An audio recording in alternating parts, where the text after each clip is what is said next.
ठीक है। मेरे ख्याल से आप सभी को दिखाई दे रहा है, स्क्रीन दिखाई दे रही होगी। हाँ, दिखाई दे रही है आराम से। दिखाई दे रही है, ठीक है। चलिए, तो शिक्षण के सूत्र, तो हम आज इनके बारे में थोड़ी जानकारी कर लेंगे।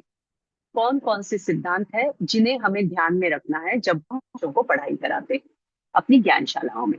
तो शिक्षण के सिद्धांतों में पहली बात तो ये है कि अगर हमें सफल शिक्षक बनना है तो हमें ये ज्ञान होना चाहिए कि विद्यार्थी किस प्रकार अथवा कौन कौन सी विधियों से सीखते हैं, उनको कौन सी विधियां अधिक प्रिय होती है, वो किस तरह से ज्ञान को अधिक मात्रा में और अधिक अच्छे तरीके से लंबे समय तक ग्रहण कर सकते हैं। तो प्रत्येक शिक्षक के लिए शिक्षण कराते समय इन्हें सामान्य अथवा आधारभूत मान लीजिए, ये नींव है। प्रत्येक शिक्षण कार्यक्रम की ये नींव है। प्रत्येक शिक्षक के लिए ये आधारभूत सिद्धांत है और इनका पालन करना परम आवश्यक माना गया है। बहुत से मनोवैज्ञानिकों ने इस बात को कहा है, और यहाँ पर एक ऐसे ही मनोवैज्ञानिक जिन्होंने ये पुस्तक लिखी है, उसमें से हमने इन सिद्धांतों को आपके समक्ष प्रस्तुत करने की कोशिश की है। शिक्षक के व्यवहार को नियंत्रित करने के लिए मुख्य रूप से दो प्रकार के शिक्षण सिद्धांतों पर बल दिया गया है। सो अगर इनको, इन सिद्धांतों को अगर हमें कैटेगराइज करना हो तो हम इन्हें दो कैटेगरी में डाल सकते हैं। एक तो शिक्षण के सामान्य सिद्धांत, मतलब जो प्राय प्राय सभी शिक्षण पद्धतियों में पाए जाते हैं एंड शुड बी फॉलोड, कह सकते हैं। तो ये जनरल प्रिंसिपल्स ऑफ टीचिंग हो गए। और दूसरे हैं शिक्षण के मनोवैज्ञानिक सिद्धांत, साइकोलॉजिकल प्रिंसिपल्स ऑफ टीचिंग। जब आप इनके बारे में और अधिक जानेंगे, इन सिद्धांतों के बारे में और अधिक जानेंगे, तो कहीं कहीं पर आपको लगेगा अरे ये सामान्य सिद्धांत ही मनोवैज्ञानिक सिद्धांत है, या ये मनोवैज्ञानिक सिद्धांत कहीं ना कहीं सामान्य सिद्धांत में भी आया है। तो डेफिनेटली ये दोनों कनेक्टेड है, और कहीं कहीं पर आपको ये ओवरलैप या एक दूसरे से मिलता जुलता भी लगेगा। तो आवश्यकता है कि आप इनको समझें और इनके बारे में समझकर आप अपनी अपनी शिक्षा प्रदान करने की शैली में किस तरह से बदलाव लाने की आवश्यकता है, इस पर विचार करें। ठीक है। तो इस स्लाइड से हमें यह सीखना है कि शिक्षण के सिद्धांतों के लिए दो मेन कैटेगरीज है। एक है जनरल प्रिंसिपल्स ऑफ टीचिंग, शिक्षण के सामान्य सिद्धांत, और दूसरा है शिक्षण के मनोवैज्ञानिक सिद्धांत। ठीक है। मनोवैज्ञानिक definitely is going to deal with the child's mental processing. ठीक है। बच्चे का मानसिक विकास कितना है, क्या क्या चीजें उसे जब प्राप्त होती है तो मानसिक विकास अधिक होता है या उत्तम होता है, इसके बारे में हम जानकारी आज प्राप्त करेंगे। तो शिक्षण के सामान्य सिद्धांत, पहले इनको जान लेते हैं, उसके बाद पश्चात हम मनोवैज्ञानिक सिद्धांतों को जानेंगे। शिक्षण के सामान्य सिद्धांत कौन कौन से हैं? या आपके सामने 11 सिद्धांतों को दिया हुआ है। पहला है प्रेरणा का सिद्धांत, क्रियाशीलता अथवा करके सीखने का सिद्धांत, रुचि का सिद्धांत, जीवन से संबंध स्थापित करने का सिद्धांत, निश्चित उद्देश्य का सिद्धांत, व्यक्ति भिन्नता को जागृत करने का सिद्धांत, नियोजन का सिद्धांत, विभाजन का सिद्धांत, आवृत्ति का सिद्धांत, निर्माण तथा मनोरंजन का सिद्धांत, और जनतांत्रिक व्यवहार का सिद्धांत। ये 11 सामान्य सिद्धांत हैं जिन पर कोई भी शिक्षण प्रणाली बेस्ड होती है। ये 11 प्रिंसिपल्स इनके आधारभूत तत्व हैं। ठीक है। मैं पुनः एक बार बता देती हूँ, ये आपको याद करने हैं।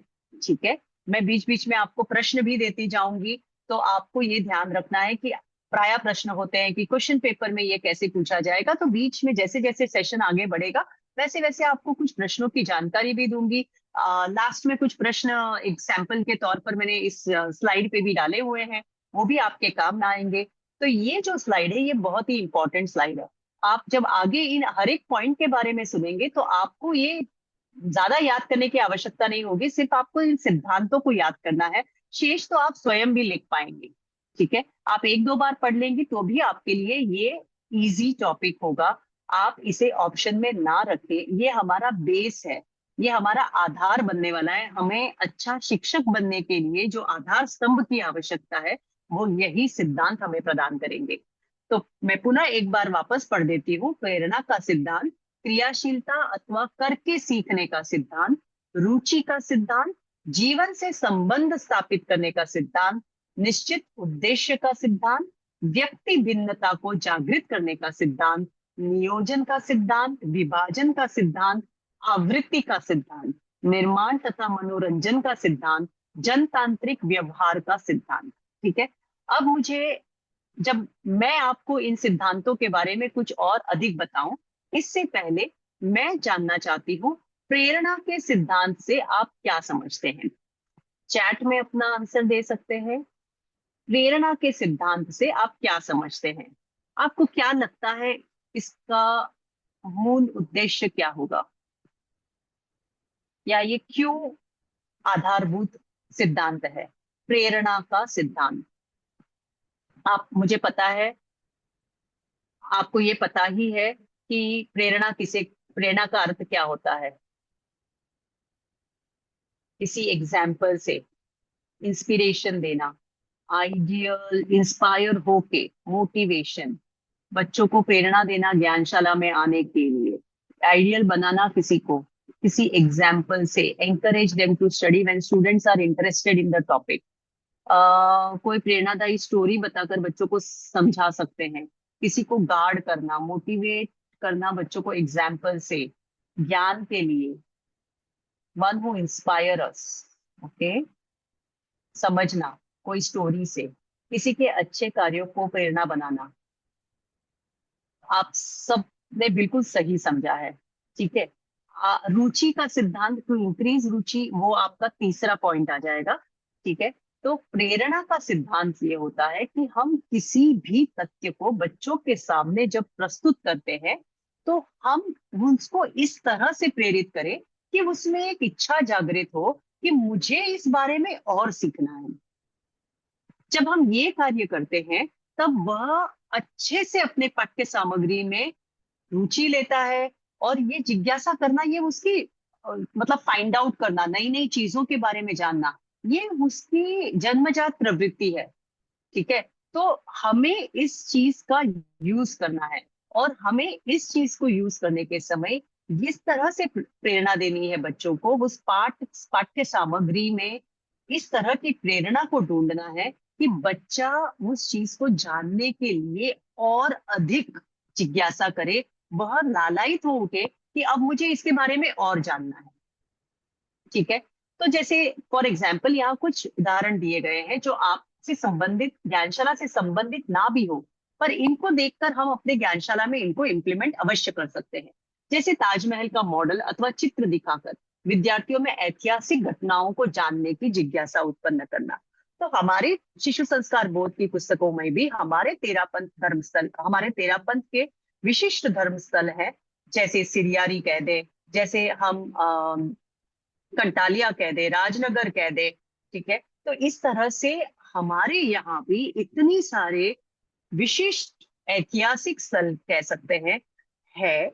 इनके बारे में जब आप चैप्टर सिखा रहे हैं, तो सिंपल वे से आप जब बुक पढ़कर बताते हैं, उसके अलावा आप इसमें थोड़ी सी इनोवेशन कर सकते हैं।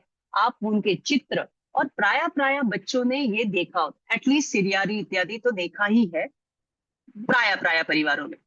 ठीक है। तो ये एक अच्छा मौका हो सकता है कि पहले या तो उससे रिलेटेड घटना बता दे, जैसे नमस्कार महामंत्र भी हम सिखाते हैं, तो हम पहले अगर घटना से प्रारंभ करते हैं कि किस तरह उसका प्रभाव हुआ था, किस तरह नमस्कार महामंत्र से प्रभावित हुए थे। तो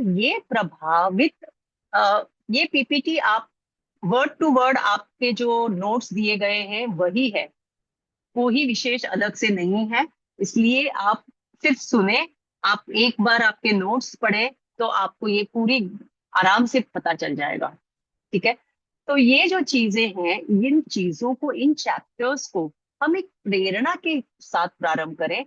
जब हम बच्चों को जिज्ञासा जागृत कर लेते हैं, उनको प्रेरित कर देते हैं, कुछ नया सीखना है, आपको इसमें कुछ ऐसी चीजें प्राप्त होगी जो आपको नहीं पता है, तब जब ये चीजें आपने इंट्रोड्यूस कर दी, तो वो आगे से आगे आता जाएगा, और उसे एब्सेंट रहने का कोई मौका वह नहीं करेगा, वो नहीं लेगा। वो जरूर ज्ञानशाला में आएगा और आपकी बात को ध्यान से सुनेगा भी। ठीक है। कारखानों तथा आर्ट गैलरी के भ्रमण द्वारा विद्यार्थियों में विज्ञान तथा कला के प्रति व्यावहारिक जिज्ञासा विकसित करना हो सकता है। इसी तरह हम हमारे ऐतिहासिक स्थलों पर लेके जा सकते हैं, साधु साध्वियों के दर्शन कराने लेके जा सकते हैं, और वहां पर साधु साध्वियों के उपयोग में आने वाली वस्तुओं का उनको सामने दिखाई जा सकती है। कि जो हमारे शिशु संस्कार बोध में एक चैप्टर भी है जहां पर हम साधु साध्वियों के उपकरणों के बारे में बच्चों को जानकारी देते हैं, तो क्यों नहीं आप उनको उस साधु साध्वियों के ठिकाने पे ले जाएं और उनको उन वस्तुओं को सामने देखने दें और साधु साथियों की प्रेरणा भी प्राप्त करें। तो इससे आपके दो फायदे हो जाते हैं, एक तो दर्शन का लाभ भी प्राप्त हो गया और दूसरा उनका वो चैप्टर वहां का वहां, और जब वो सामने चीज देखते हैं तो उनको वो हमेशा याद भी रहेगी। ठीक है। तो व्यावहारिक जिज्ञासा विकसित करना, ये भी हमारे, हम बहुत से चैप्टर्स में इसे इंट्रोड्यूस कर सकते हैं। भाषा और कविता अगर सिखानी है तो स्पेसिफिकली पोएट्री, हमारे इसमें गीत भी होते हैं, बहुत बार गीत है, तो जिज्ञासा तथा आत्मगौरव की भावना को जगाते हुए हम अंत्याक्षरी इत्यादि का प्रयोग कर सकते हैं और कविताओं को कंठस्थ करने की प्रेरणा दे सकते हैं। जब हम इनको कंठस्थ करने की प्रेरणा देते हैं, तब अब आपको ये ध्यान रखना होगा कि अंताक्षरी में आपको उस, जैसे अभी आपने अनुवृत्त गीत सिखा दिया बच्चों को, तो उस पैराग्राफ से को स्टार्ट होने वाले या उसके लाइंस जहां से प्रारंभ होती है, कहीं वो ही अक्षर आप चिट्ठियों में लिख दें और इस तरह से अंताक्षरी खेलें। नॉर्मल वे में जो हम अंताक्षरी खेलते हैं वैसे न खेलकर आप उन लेटर्स को डाल दें और बच्चे को कहेंगे कि जब आपका टर्न आएगा आपको इस चिट से उठाना है और उस लेटर से जो लाइन प्रारंभ होती है वो लाइन आपको बोलनी है। तो इस तरह से जब वह बच्चा एक तरह से उसे, अब वो पूरी चीजें याद होगी और वो कंटेस्ट करने की उसे प्रेरणा मिलेगी कि आज मुझे ये गेम जीतना है। ठीक है। तो इस तरह से हम प्रेरणा के सिद्धांत को, मूलभूत सिद्धांत को हम अपने शिक्षण कला में एक भाग बना सकते हैं और बच्चों के लिए ये बहुत ही उचित होगा। दूसरा सिद्धांत हम मानते हैं क्रियाशीलता अथवा करके सीखने का सिद्धांत। अब ये प्राय प्राय आप देखेंगे कि बहुत बार तो हमारे बहुत से चैप्टर्स में आप इसे नहीं यूज कर पाएंगे, लेकिन काफी चैप्टर्स ऐसे हैं शिशु संस्कार बोध के जहां पर आप इस सिद्धांत का इस्तेमाल कर सकेंगे। तो क्रियाशीलता का सिद्धांत का अर्थ होता है कि शिक्षक को प्रत्येक प्रकार की क्रियाशीलता उत्पन्न करनी चाहिए और वह भी प्रकृति, बालक की प्रकृति के अनुरूप हो। ठीक है। मैकडूगल नाम के साइंटिस्ट के अनुसार प्रत्येक बालक में रचना करना, ये उनकी जन्मजात प्रवृत्ति होती है। आप देखेंगे बहुत से बच्चे कभी खिलौनों को भी तोड़ मरोड़ के वापस ज्वाइन करने की कोशिश करते हैं, ये उनकी जन्मजात प्रवृत्ति होती है। बालक की जितनी अधिक क्रिया होगी उतनी ही अधिक सीखने की प्रक्रिया होगी। दो प्रकार की क्रियाशीलता बताई गई है, शारीरिक क्रियाशीलता फिजिकल एक्टिविटी और मानसिक क्रियाशीलता मेंटल एक्टिविटी। फिजिकल एक्टिविटी में विद्यार्थियों की कर्मेंद्रियों अर्थात हाथ पैर इत्यादियों का इस्तेमाल होता है, प्रदान करना होता है। बालक स्वभाव से ही क्रियाशील होता है, वो चंचल होते ही हैं, अतः उनकी शारीरिक सक्रियता को सीखने को सुगम बनाती है। मानसिक क्रियाशीलता मेंटल एक्टिविटी विद्यार्थियों की ज्ञानेंद्रियों को क्रियाशील बनाना रखना। शिक्षण के साथ मूल प्रवृत्तियों तथा इंद्रियों को जितना अधिक प्रयोग होगा शिक्षण उतना ही प्रभावशाली हो पाएगा। तो हमें दोनों प्रकार की क्रियाशीलताओं को ध्यान में रखना है और मन और शरीर का संबंध होता है, इसलिए शारीरिक और मानसिक दोनों प्रकार की क्रियाशीलताएं एक दूसरे पर निर्भर करती है। जन्म के पश्चात बालक शारीरिक रूप से सक्रिय होने लगता है और जैसे जैसे वह बड़ा होता है वैसे उसकी मानसिक क्रियाशीलता भी विस्तृत होती जाती है, क्योंकि शरीर और मन दोनों साथ मिलकर कार्य करते हैं। फ्रोबेल के किंडरगार्टन सिद्धांत, आपने ये किंडरगार्टन पद्धति आपने पढ़ी होगी डेफिनेटली विशारद में। तो इस किंडरगार्टन पद्धति को के नायक फ्रोबेल, प्रसिद्ध शिक्षा शास्त्री फ्रोबेल ने करके सीखने के सिद्धांत को ध्यान में रखकर अपनी प्रसिद्ध किंडरगार्टन पद्धति का प्रतिपादन किया, जो आज भी आधुनिक शिक्षा का आधार है। ये सब आपने जब अपने बच्चों को या जो भी वयस्क प्रशिक्षिकाएं हैं उन्होंने अपने पोते पोतियों को भी जब प्ले ग्रुप में भेजा होगा और आप देखेंगे कि वहां पर प्राय इस प्रकार की शिक्षा प्रणाली यूज में आती है, जहां पर बच्चों को करके सीखने का सिद्धांत ज्यादा प्रभावी रूप से बताया जाता है। शिक्षक की सक्रिय भूमिका होती है इसमें। ऐसे नहीं कि सारा कुछ आपने बच्चों पे छोड़ दिया, वो कर कर देख लेंगे, सीख लेंगे, नहीं, ऐसे नहीं होता है। क्रियाशीलता का अर्थ केवल विद्यार्थी का स्वयं सक्रिय होना नहीं है, अपितु शिक्षक को भी विद्यार्थियों को नई नई बातों को सिखाने के लिए निरंतर क्रियाशील तथा सहयोगी बने रहना चाहिए। अब किस तरह से आप ये कार्य कर सकते हैं? आपके पास बहुत से नाम हैं, आचार्यों के नाम सिखाने होते हैं, तीर्थंकरों के नाम सिखाने होते हैं। और आपने देखा होगा बहुत बड़े बच्चे, मुझे एग्जैक्टली तो वो गेम का नाम नहीं पता, बट फोर कॉर्नर्स वाला गेम होता है। तो इस तरह से आप आचार्यों के नाम के साथ, तीर्थंकरों के नाम के साथ उस गेम के द्वारा, तो वो क्या करेंगे, एक जगह पर खड़े नहीं रहना है, उनको वहां पर पहुंचना है। तो वो बार बार उस आचार्य के नाम को सुनेंगे और वो सीखेंगे।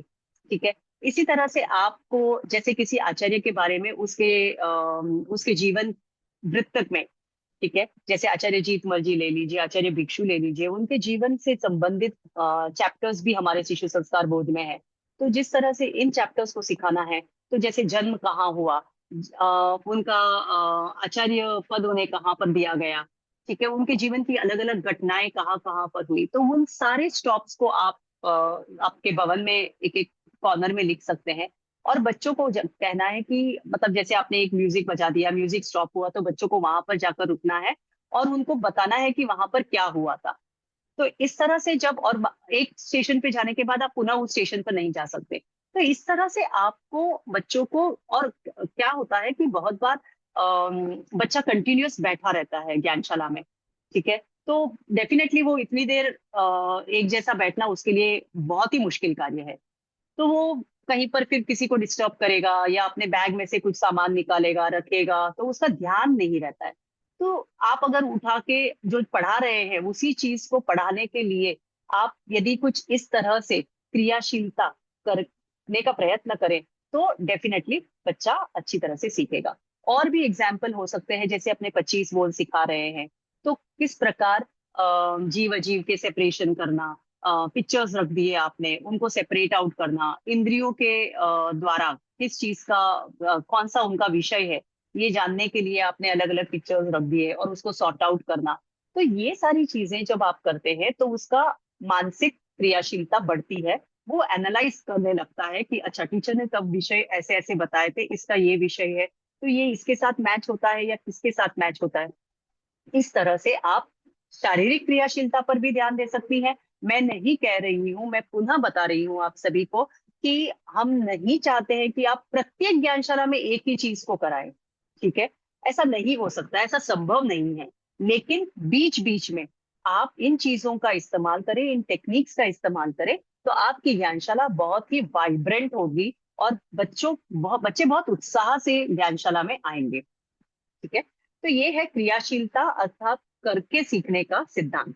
शिक्षण के व्यावहारिक उदाहरण, कुछ नॉर्मल फॉर्मल एजुकेशन के उदाहरण यहाँ दिए गए हैं। इतिहास शिक्षण पुस्तकों की अपेक्षा ऐतिहासिक तथ्यों को नाटक के रूप में दिखाकर, रोल प्ले के रूप में दिखाकर, आचार्यों के हैं या तीर्थंकरों की कोई कहानियां भी अपने शिशु संस्कार बोध में दी गई हैं, उनको आप नाटक के रूप में खेलते खेलते इतिहास का ज्ञान सरलता से प्रदान कर सकते हैं। भूगोल शिक्षण मॉडल, चार्ट, रेखा चित्रों के प्रयोग अथवा इन्हें स्वयं विद्यार्थियों से बनवाकर भूगोल सीखने में रुचि उत्पन्न की जा सकती है।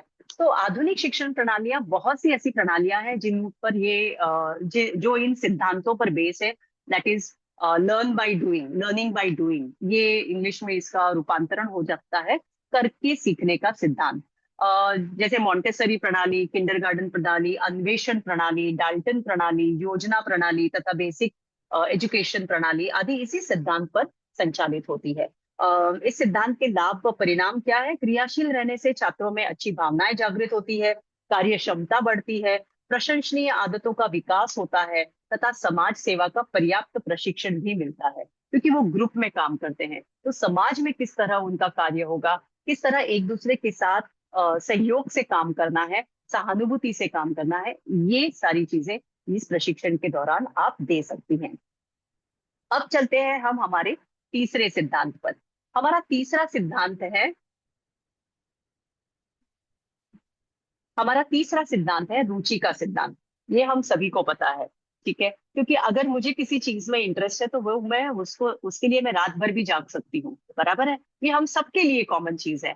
अगर मुझे उस विषय में रुचि ही नहीं है, तो जैसे ही वो विषय प्रारंभ होता है, हम 5 मिनट में हमें शायद नींद आने लगेगी, या हम यहाँ वहां बगले झाकेंगे, बराबर है, क्योंकि ये हमारे रुचि का विषय नहीं है। इसलिए अगर बच्चों की रुचि के अनुसार यदि हम हमारी शिक्षण प्रणाली को प्रभावशाली बनाएं, ठीक है, तो बच्चा डेफिनेटली उसमें इंटरेस्ट लेगा।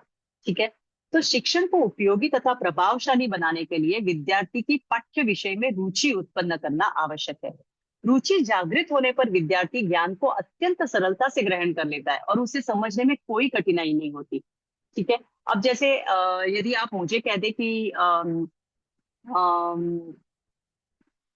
अ, जैसे कोई बच्चों के लिए कोई मतलब गेम डिजाइन करना है, या कुछ प्रेजेंटेशन यहाँ पर कहीं पर मुझे कोई कंसेप्ट बताना है, कोई कंसेप्ट सिखाना है, तो ये मेरी रुचि का विषय है। शिक्षण पद्धति के बारे में कुछ बताना है, तो ये मेरी रुचि का विषय है। तो इसमें मुझे आप कहें तो मैं डेफिनेटली कोशिश करूंगी मेरी तरफ से, और पूरी कोशिश करूंगी कि मैं आपको क्या अच्छा दे सकती हूँ। ठीक है, और इसमें फायदा क्या होता है कि मैं खुद भी नया कुछ सीख जाती हूँ। ठीक है, तो ये एक चीज है कि जहां पर रुचि होगी ना, वो काम आप बहुत अधिक सरलता से करेंगे। आप देखेंगे, हम बहुत बार देखते हैं जब हम कोई प्रतियोगिता इत्यादि रखते हैं ना, तो पूरा भवन भर जाता है। लेकिन यदि कोई किसी का भाषण इत्यादि रखा है, और वो श्रोता अगर ऑडियंस को कैप्चर नहीं कर पाता है, उसका अटेंशन कैप्चर नहीं कर पाता है, तो हम देखते हैं कि बहुत बार बच्चे आपस में बात करने लग जाते हैं, और फिर उनको चुप कराना भी बहुत मुश्किल होता है। इसलिए उनकी रुचि का भोजन उन्हें हमें प्रस्तुत करना है हमारी ज्ञानशालाओं में। तो रुचि जागृत करने के क्या उपाय हो सकते हैं? जिज्ञासा को पहले जागृत करना है, हमने देखा है। उनके उनके अटेंशन पॉइंट को हमें हुक करना है। भले आप एक पहेली दे दीजिए स्टार्ट करने के लिए, आपके चैप्टर से संबंधित। ठीक है, आप एक पहेली दे दीजिए, आप उनसे एक कहानी से प्रारंभ कीजिए, जहां पर जैसे नमस्कार महामंत्र की प्रभावक कहानियां हैं, आप कहानी से प्रारंभ कीजिए, या किसी का जीवन वृत्त, प्रभावी जीवनी के बारे में बताकर आप ये कार्य कर सकती हैं। तो ऐसे अनेक तरह से जिज्ञासा को जागृत करें, पाठ का उद्देश्य स्पष्ट करें। ठीक है, कि इस पाठ को सीखने से हमें क्या बेनिफिट है। आजकल सब बेनिफिट के बगैर हम कोई कुछ नहीं करते हैं, ठीक है ना। तो आपको बेनिफिट क्या है बच्चों को समझाएं, और आध्यात्मिक बेनिफिट भी समझाएं। ठीक है, विषय का विद्यार्थी की क्रिया और उद्देश्य से संबंध स्थापित करना। अब ये क्या बात है? ये ऐसी बात है कि क्रियाशीलता का तो कंसेप्ट हमने सीख लिया है, लेकिन उद्देश्य से संबंध स्थापित करना, कि यदि हमें ये उद्देश्य चाहिए, तो हमें इसको किस तरह से प्राप्त करना है। ठीक है, आपका पाठ का उद्देश्य आपने बता दिया। आपने कहा चलिए नमस्कार महामंत्र को हमें याद करके 27 बार प्रतिदिन बोलना है। आपने इसके महत्व को भी बता दिया। लेकिन अब आपको इसको उद्देश्य के साथ उसका संबंध स्थापित करना है कि आप इसे किस तरह से करोगे। ठीक है, आप अगर नहीं करते हो, एक दिन मिस हो जाता है, तो क्या हो गया? क्या हमको पूरा छोड़ देना है? नहीं, आपको बच्चों को इस तरह से समझाना है, पूरे उनकी यात्रा में आपको सहयोगी बनना है। ठीक है, तो आपको वो अगर बच्चा पूछता है, तो बिल्कुल बिना गुस्सा किए आपको उसकी बात को समझना है, और आपको उसे ये सारी चीजें बतानी है कि किस तरह से ये हमें उद्देश्य प्राप्त करने में। और उद्देश्य, मेन उद्देश्य क्या है? सिर्फ 27 बार हम प्रतिदिन नहीं, उस भावों को, उन पंच परमेष्टि के भावों को हम अपने अंदर किस तरह से विकसित करें, ये हमारा मुख्य उद्देश्य है। तो उसके लिए हम जब बार बार नमस्कार महामंत्र बोलते हैं, तो हम उनके गुणों को आत्मसात करते रहेंगे, और एक समय ऐसा आएगा जब हम उनकी तरह बन जाएंगे। तो ये जो प्रेरणा देना है, ये जो उनके उद्देश्य से संबंध स्थापित करना है, ये आपके पाठ में रुचि जागृत कर सकता है। क्रियाशीलता के सिद्धांत का अनुसरण कर सक्रिय जीवन से जोड़ना, एवरीडे लाइफ के साथ किस तरह, और कुछ अभी की घटनाएं जिनको वो सामने देख रहे हैं, आसपास लोग देख रहे हैं। ठीक है, अभी अभी आपने देखा होगा, इस बार की युवा दृष्टि में उपासक प्रवक्ता सुधांशु जी का लेख आया है, जिसमें उन्होंने कहा है कि किस तरह आचार्य श्री महाश्रमण जी के नाम की एक माला फेरने से किस प्रकार उन्हें लाभ हुआ, शारीरिक लाभ प्राप्त हुआ। ठीक है। तो इस किस तरह से वह उनकी आस्था और भक्ति का ये विरला अनूठा प्रयोग था। तो ये चीजें जो बच्चे जिनको जानते हैं, सामने देखते हैं अभी के इरा में, ठीक है। आप कहो कि राजा शिवाजी भी ठीक है, उनका इतिहास भी बताना चाहिए, लेकिन जब वो सामने, अरे अच्छा इनके साथ हुआ है तो मेरे साथ भी हो सकता है, ये एक जो तारतम्य स्थापित होता है, ये बहुत इंपॉर्टेंट है। तो ऐसी घटनाएं आप बच्चों को बताएं, व्यावहारिक उदाहरण, कविता व अंताक्षरी। यदि छात्र को कविता याद करने में रुचि ना हो तो उसे अंताक्षरी का अवसर दे। फिर वो अगर एक ग्रुप का लीडर है तो वो डेफिनेटली नहीं चाहेगा कि उसका ग्रुप हारे, तो वो कोशिश करेगा कि वह भी कविता सीख के प्रस्तुत हो। ठीक है। तो इस तरह हम बच्चों की रुचि के अनुसार कार्य कर सकते हैं। जीवन से संबंध स्थापित करने का सिद्धांत, learning should be associated with real life. जैसे हमारे पास एक एग्जाम्पल से ही स्टार्ट कर लेते हैं। जैसे हमारे शिशु संस्कार बोध की पुस्तकों में, मैं शिशु संस्कार बोध भाग 1 से 5 कौन सी पुस्तक में है ये नहीं बता पाऊंगी आपको अभी, लेकिन पाठ है इतना मैं जानती हूँ। आप स्वयं देख ले कौन से भाग की पुस्तक में है। ठीक है। तो हमारे पास में एक पाठ आया है जहाँ पे हम आहार शुद्धि के बारे में जानते हैं। ठीक है। तो अब ये तो हमारे रियल लाइफ से जुड़ा हुआ है, तो हम क्यों नहीं बच्चों को कहे कि आज आपको सुपरमार्केट जाना है और आपको कुछ चीजें ढूंढनी है और फाइंड आउट करना है रेड डॉट वाले और ग्रीन डॉट वाले। ठीक है। और फिर कौन से उसमें से जंक है और कौन से नहीं जंक है। तो ये बहुत बहुत धन्यवाद सोनल जी, भाग 3 में है। तो ये सारी चीजें जब आप बच्चों को बताते हैं, अब वो करता भी है, तो वो क्रियाशीलता ऐड हो गई उसके साथ।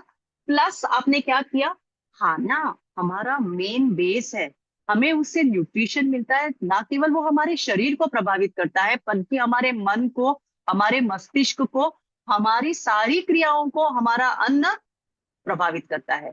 तो हमें क्या खाना चाहिए, क्या नहीं खाना चाहिए। ठीक है। तो इस तरह से जब हम उस पार्ट को मोड़ देते हैं, तो डेफिनेटली बच्चे को उसमें इंटरेस्ट जागृत होगा और वो अपने रियल लाइफ से उसको एसोसिएट करके कर पाएगा उस कार्य को। ठीक है। इसमें हम बहुत से 25 बोलों की जानकारी भी हम इस तरह से करवा सकते हैं। मूल अवधारणा, प्रत्येक विद्यार्थी की अपनी अलग दुनिया होती है और वह उसी में रुचि लेता है। इसलिए प्रमुख पाठ्य सामग्री को विद्यार्थियों के जीवन से संबंधित किया जाना चाहिए। शिक्षण पद्धति, आधुनिक युग में शिक्षण कराते समय सिखाई जाने वाली क्रिया या विषय को छात्र के वास्तविक जीवन से जोड़ा जाता है। रुचि और निरंतर अनुभव, विद्यार्थी केवल उसी को सीखने में रुचि लेते हैं जिसका वर्तमान या भविष्य में उपयोग हो। जैसे मैंने कहा, लाभ आपने बताया कि अन्न से हमारा पूरा सिस्टम अफेक्ट होता है। ठीक है। तो ये जो है, ये उसे उसने एसोसिएट कर दिया कि ये मुझे भविष्य में भी काम आने वाला है और मेरे वर्तमान का भी बहुत बड़ा इंपॉर्टेंट हिस्सा है। रिबन साइंटिस्ट के अनुसार जीवन एक निरंतर अनुभव है और हमारे नए अनुभव पिछले अनुभवों से संबंधित होने पर ही टिक पाते हैं। ठीक है। तो ये जो हमें क्रम बनाना है उनके अनुभवों का, ठीक है, हम इसे सामने भी दिखा सकते हैं। जब बच्चों को फूड पॉइजनिंग होती है, आप न्यूज़पेपर में बहुत सारे आर्टिकल्स ढूंढ सकते हैं और अपने लिए आर्टिकल्स कट करके रख ले सकते हैं कि जब बच्चों ने जंक फूड खाया था या बिना जाने समझे किसी भी रोड साइड वेंडर से कुछ खाया था, तो उन्होंने उन और बहुत बार ऐसे होता है कि फूड पॉइजनिंग हो जाती है, तो वो न्यूज़पेपर्स आर्टिकल्स आप रख सकते हैं और ये आर्टिकल देख के, ये आर्टिकल पढ़ के आप बता सकते हैं कि क्या आपको लगता है कि हमें हमारे खाने पर बहुत ध्यान देना आवश्यक है, तो और हमें क्या नहीं खाना चाहिए और क्या खाना चाहिए। तो नए नए अनुभवों से पूर्व अनुभवों से जोड़ना, नए नए अनुभवों को पूर्व अनुभवों से जोड़ना आवश्यक है। दोनों का संबंध स्थापित होने पर नया ज्ञान विद्यार्थियों के जीवन का अभिन्न अंग बन जाता है, जिससे शिक्षण पद्धति सफल होती है। जब मैं ये कह रही हूँ कि आपको कुछ आर्टिकल्स ऐसे अपने लिए रखने चाहिए, जब कभी न्यूज़पेपर में आते हैं और आप न्यूज़पेपर पढ़ते हैं तो आपको ये आर्टिकल संभाल के रखने चाहिए ताकि आप इनका प्रयोग कर सकते हैं जब चाहिए तब। आप ये ध्यान में रखिए कि, हाँ जयश्री जी। मुझे ना 10 मिनट के लिए खाली थोड़ा सा काम था, अर्जेंट है, कोई आया है। आराम से, नहीं नहीं, आराम से आप, मैं क्लास ले लूंगी और आप नहीं भी ज्वाइन होंगे तो भी मैं एंड कर नहीं दूंगी, नहीं, कोई मैं दिक्कत। ज्वाइन किया हुआ है, मैं 10 मिनट के लिए उठ रही हूँ ठीक बस। ठीक ठीक है, कोई प्रॉब्लम नहीं, हाँ थैंक जी। तो ये जो हम संबंध स्थापित करने की बात कर रहे हैं, और ये आप मान के चलिए कि हमें वो बात से बच्चों को डराना नहीं है, लेकिन ये बात को एक मौका समझकर बच्चों के मानस पटल पर ये अंकित करना है कि खाना, आहार ये हमारे लिए कितना महत्वपूर्ण है, और इसके बारे में जानकारी करना ये हमारे लिए उससे भी अधिक महत्वपूर्ण बात है। ठीक है। तो ये है, किसी भी पाठ के संबंध, जीवन से संबंध अगर हम स्थापित कर सके तो बच्चे को वो बहुत इंपॉर्टेंट लगता है, और बच्चे को वो बहुत लंबे समय तक याद भी रहता है। ठीक है। निश्चित उद्देश्य का सिद्धांत, सिद्धांत का मुख्य तात्पर्य, पर्पस, डायरेक्शन, लर्निंग गोल, एकेडमिक सक्सेस, आप उसे किसी भी नाम से बुला दीजिए, निश्चित उद्देश्य का सिद्धांत होना बहुत जरूरी है। प्रत्येक पाठ का एक निश्चित लक्ष्य या उद्देश्य होना चाहिए। उद्देश्य के बिना शिक्षक उस नाविक के समान है जिसे अपना लक्ष्य का ज्ञान नहीं होता। विद्यार्थियों की स्थिति भी बिना उद्देश्य के शिक्षार्थी उस पतवार विहीन नौका के समान है जो समुद्र की लहरों में थपेड़े खाती हुई बहती चली जाती है।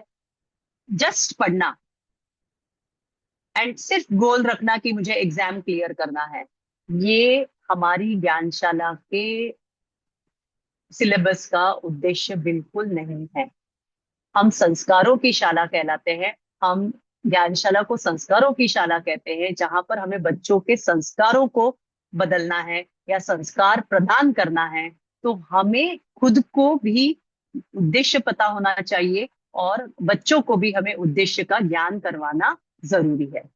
ठीक है। तो उद्देश्य और शिक्षण पद्धति का संबंध, प्रत्येक शिक्षण पद्धति किसी न किसी उद्देश्य पर आधारित होती है। जैसे हमारी है संस्कार निर्माण, जैसा उद्देश्य होता है उसी के अनुसार शिक्षण पद्धति का प्रयोग किया जाता है। जैसे कविता की अनुभूति कराने की पद्धति और केवल उसे पढ़ना सिखाने से बिल्कुल भिन्न होगी। ये दो अलग अलग चीजें हैं। किसी गीत के भावों को महसूस करवाना, उसके लिए आपकी शिक्षण पद्धति अलग होगी, और सिर्फ उस कविता को याद करवाना या किस तरीके से बोलना है ये करवाने के लिए आपकी शिक्षण पद्धति अलग होगी। ठीक है। तो उद्देश्य जब तक क्लियर नहीं होगा ना, तब तक हम ये डिसाइड नहीं कर पाएंगे कि हम हमें किस पद्धति से जाना है। तो ये उद्देश्य हमें पहले ठीक करना है। और आप सबके लिए तो बहुत सिंपल हो गया है, शिशु संस्कार बोर्ड की पुस्तकों में हर चैप्टर में उद्देश्य दिया गया है। ठीक है। और आप उस उद्देश्य को पढ़कर उसके अनुसार अपने कार्य को, अपनी शिक्षण प्रणाली को सुदृढ़ बनाएं। पूर्ण स्पष्टता और जानकारी, पाठ को रोचक तथा प्रभावशाली बनने के लिए उद्देश्य स्पष्ट और पूर्ण परिभाषित होना चाहिए। इसके अलावा उद्देश्य के विषय में विद्यार्थियों तथा शिक्षकों दोनों को पूरी पूरी जानकारी होनी चाहिए। बच्चों को भी बताइए आप कि इस पाठ को सीखने से हमें करना क्या है, हमारा मेन गोल क्या है। ठीक है। सिर्फ एग्जाम देना नहीं, हमारा इसके बियॉन्ड का गोल क्या है, ये पाठ सिखाने का गोल क्या है, इसकी जानकारी पहले तो टीचर को भी होनी चाहिए, और फिर इसके साथ साथ विद्यार्थियों को भी हमें ये जानकारी देनी चाहिए।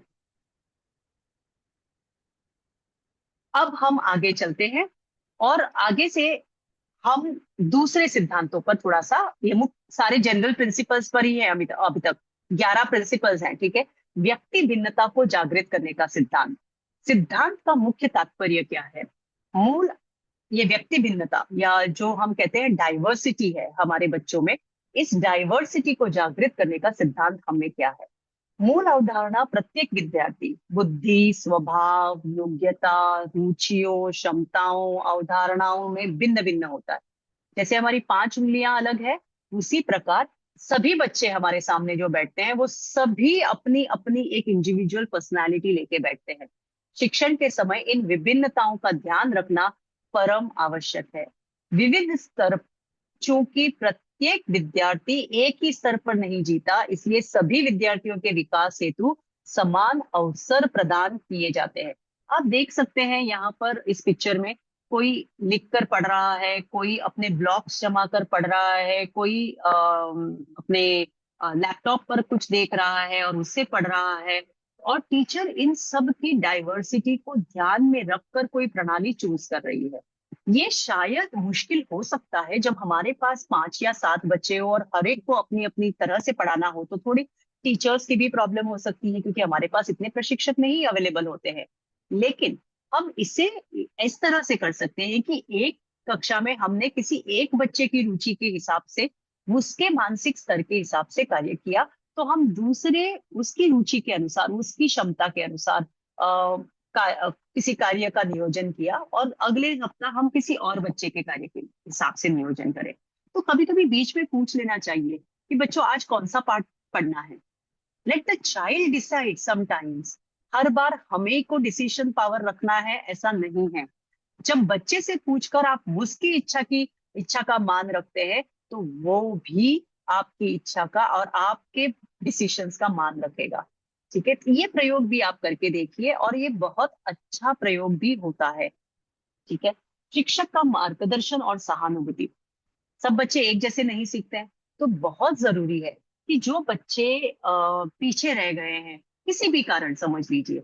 अब देखिए, हम पॉइंट आउट तो बहुत कारण कर सकते हैं, पेरेंट्स ध्यान नहीं देते हैं, बच्चे रेगुलर नहीं है, बहुत बहुत कारण हो सकते हैं, बारिश आ रही थी इसलिए ज्ञानशालाएं नहीं हुई।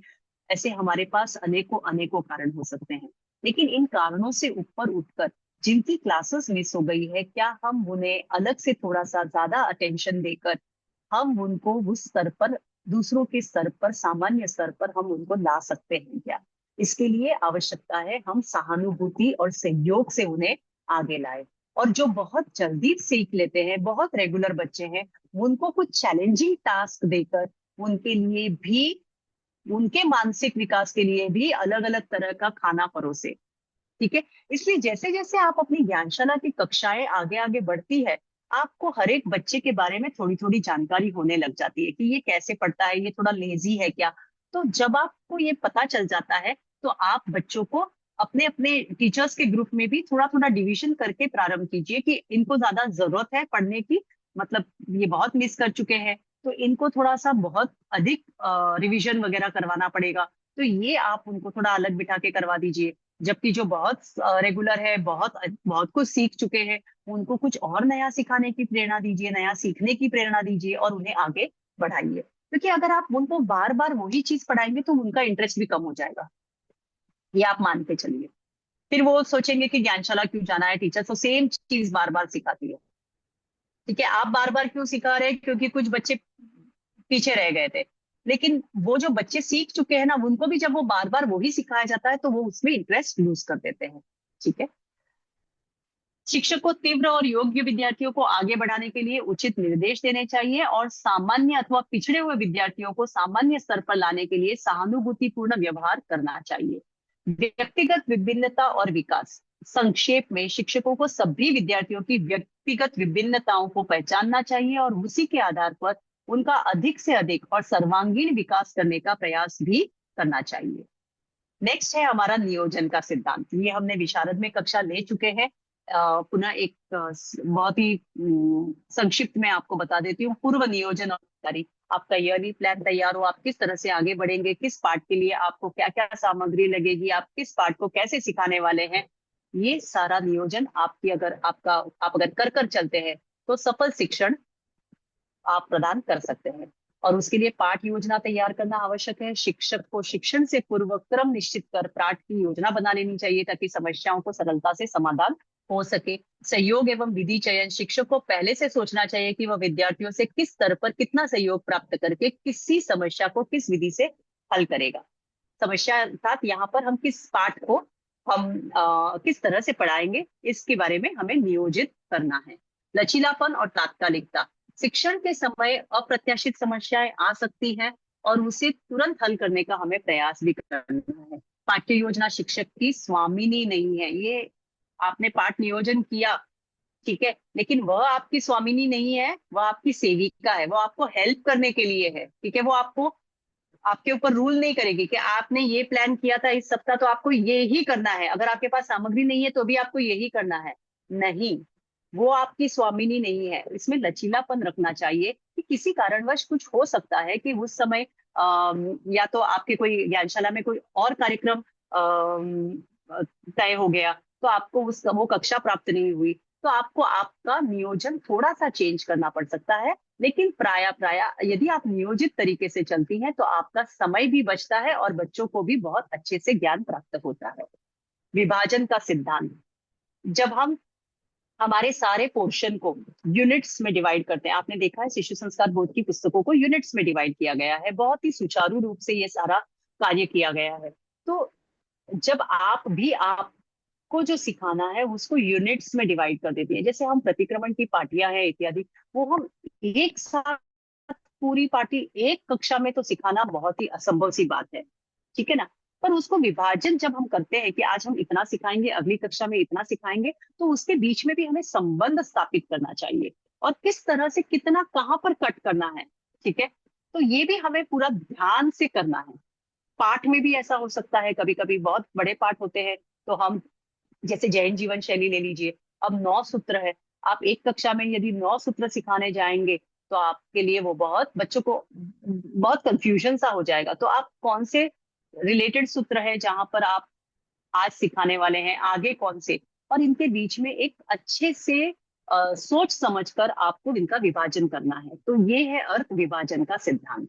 मूल अवधारणा पाठ्य सामग्री को निश्चित क्रम में प्रस्तुत करने के लिए उसे छोटे छोटे यूनिट्स या सोपानों में बांट देना चाहिए ताकि सीखने की प्रक्रिया सुगम हो सके। पूर्णता एवं जिज्ञासा, प्रत्येक सोपान अपने आप में पूर्ण होना चाहिए और अगले सोपान के लिए स्वाभाविक जिज्ञासा उत्पन्न होनी चाहिए। सरल प्रस्तुतिकरण, सोपानों में विभाजन से पाठ अत्यंत सरल हो जाता है और विद्यार्थी ज्ञान को बिना कठिनाई के सुगमता से ग्रहण कर लेते हैं। ये प्राय हम करते हैं, अननोइंगली हम करते भी हैं, लेकिन अगर हम नहीं करते हैं तो हमें इसको करना जरूरी है। क्रिएट मॉड्यूल्स, हमें ऑलरेडी यूनिट्स तो दिए गए हैं, लेकिन थोड़ा थोड़ा भाग हो जाने पर उसे और सब यूनिट्स में डिवाइड कर लीजिए और उसे ब्रेक करने के बाद उसको समझाइए, उसकी प्रैक्टिस लीजिए, उसके बाद उनका असेसमेंट कर लीजिए, और जब बच्चा वो पूरा सीख जाता है फिर आगे का पार्ट ले लीजिए, फिर आगे का पार्ट ले लीजिए। इस तरह से करते करते हम बच्चों को बहुत अच्छे से शिक्षण प्रदान कर पाएंगे। नेक्स्ट है आवृत्ति का सिद्धांत। ये तो हम सभी के लिए लागू होता है, सिर्फ बच्चों के शिक्षण के लिए नहीं। ये अनिवार्य पुनरावृत्ति, किसी भी ज्ञान की जब तक पुनरावृत्ति नहीं होगी तब तक वह हमारी विस्मृति में चला जाता है, ठीक है। तो अभ्यास और स्मृति सीखने में आवृत्ति अत्यंत आवश्यक है। मनोवैज्ञानिक प्रयोगों से सिद्ध है कि बिना अभ्यास के सब कुछ विस्मरण हो जाता है। इसलिए पाठ्य सामग्री की बार बार दोहराना चाहिए। और इसी को ध्यान में रखते हुए यदि आप समय सारिणी को देखते हैं, इस वर्ष के प्रारूप में जो समय सारिणी प्रेषित हुई है और जिसे हम सभी को फॉलो करना है, अनिवार्य रूप से फॉलो करना है, उसमें आप देखेंगे तो हमें जो शिशु संस्कार बोर्ड की कक्षा लेने का समय है उसमें एक भाग पुनरावर्तन के लिए रखा गया है और फिर नए पाठ को सिखाने के लिए रखा गया है।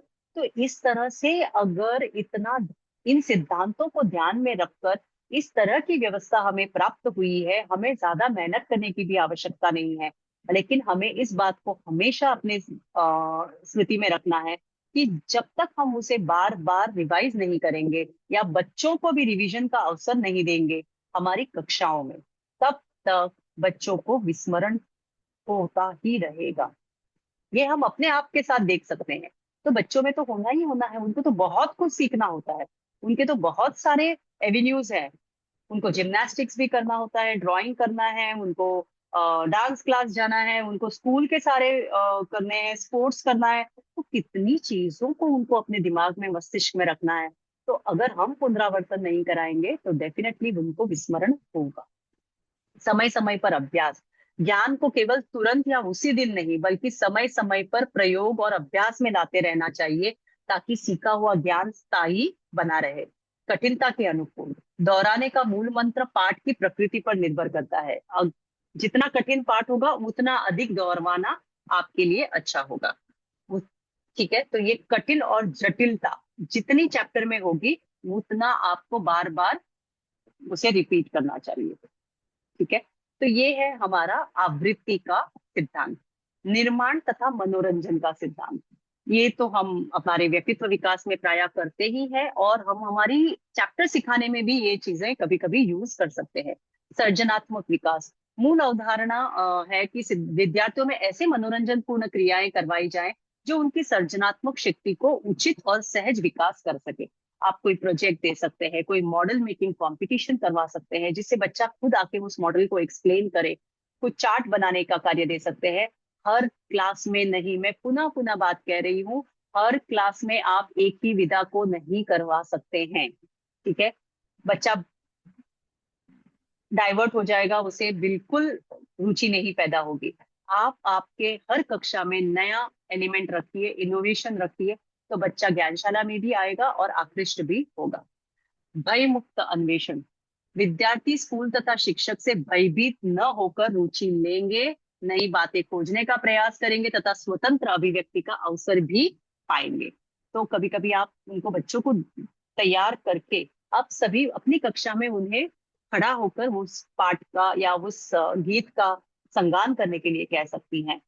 ठीक है, तो इस तरह से वह अपनी अभिव्यक्ति देगा और उसे एक मौका भी मिल रहा है कि वो सबके सामने अपने आप को प्रस्तुत करे। लेकिन यहाँ एक बात का हमें ध्यान रखना है कि हमें भय का वातावरण नहीं बनाना है। डिसिप्लिन, अनुशासन अवश्य होना चाहिए, भय नहीं। दोनों अलग चीजें हैं।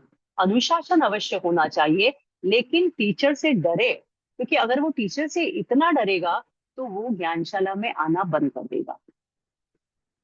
ठीक है, तो उससे पहले तो आपको अपने फोल्ड में लेना है, उसके बाद आपको अनुशासन भी जब आप करते हैं तो आपकी आवाज, आपका टोन बहुत ही सौम्य होना चाहिए। ठीक है, खेल द्वारा शिक्षा, ये तो मुझे बताने की आवश्यकता ही नहीं है। इसके लिए तो आपके पास बहुत सारी सामग्री भी आती रहती है, ज्ञान मित्र से आती रहती है, बहुत सारी वर्कशीट्स आप स्वयं अपनी अपनी ज्ञानशालाओं में तैयार करती हैं। आधुनिक शिक्षा विधियां खेल, निर्माण तथा मनोरंजन द्वारा शिक्षा के मनोवैज्ञानिक सिद्धांत पर आधारित है। जनतांत्रिक व्यवहार का सिद्धांत, समानता एवं सम्मान के साथ हम सभी बच्चों को ट्रीट करें। जनतांत्रिक दृष्टिकोण, डेमोक्रेसी। ठीक है, शिक्षक को विद्यार्थियों के साथ तानाशाही के स्थान पर जनतांत्रिक दृष्टिकोण अपनाना चाहिए और उन्हें समाज की अमूल्य निधि समझना चाहिए। He is an important person. ठीक है, इस तरह से उसे सम्मान दीजिए, वह भी आपको सम्मान प्रदान करेगा, वह भी इस ज्ञान को सम्मान से देखेगा। ठीक है, स्वतंत्र अभिव्यक्ति, बच्चे को अपनी अभिव्यक्ति देने के मौके प्रदान करें। विद्यार्थियों को स्वच्छ चिंतन, अधिक से अधिक प्रश्न पूछने तथा अपनी शंकाओं का निसंकोच समाधान करने के पूरे पूरे अवसर आप उन्हें प्रदान कीजिए। उनके आत्मविश्वास का विकास करवाइए। सराहना, जगह जगह पर उनकी प्रशंसा करना। एक पद्य भी याद किया, एक लाइन भी याद करके आपको अगर उन्होंने सुनाई है और पूरे क्लास में वो बिल्कुल शांति से बैठे हैं, उसके लिए भी उनकी सराहना कीजिए। पग पग पर सराहना करते रहिए। और सहयोग से, जो बच्चे जल्दी याद नहीं कर पा रहे हैं उनको थोड़ी और अधिक सहयोग प्रदान करके स्वतंत्र विचार की आदत उन्हें दीजिए। जब आप उनको फोटोज देके सेग्रीगेशन करने को या क्लासिफाई करने का कार्य दे रही हैं, तो वो अपने दिमाग स्वतंत्र चिंतन कर रहे हैं कि ये सही होगा या गलत होगा। उनमें आत्मविश्वास जगाइए, वो ये कर सकते हैं। यदि प्रशिक्षिका ही कहने लग जाएगी कि पुस्तक इतनी बड़ी पुस्तक है, कितना याद करेंगे बच्चे? बच्चे सब याद कर लेंगे, डिफिकल्टी हमारी है। ठीक है, तो हम अपना डर, अपना भय उनको ट्रांसफर ना करें, क्योंकि उनमें आत्मविश्वास जगाए रखे कि ये बहुत सिंपल है, हम साथ में मिलके करेंगे याद इसे। ठीक है, आत्मगौरव और दायित्व की भावना का विकास करवाएं।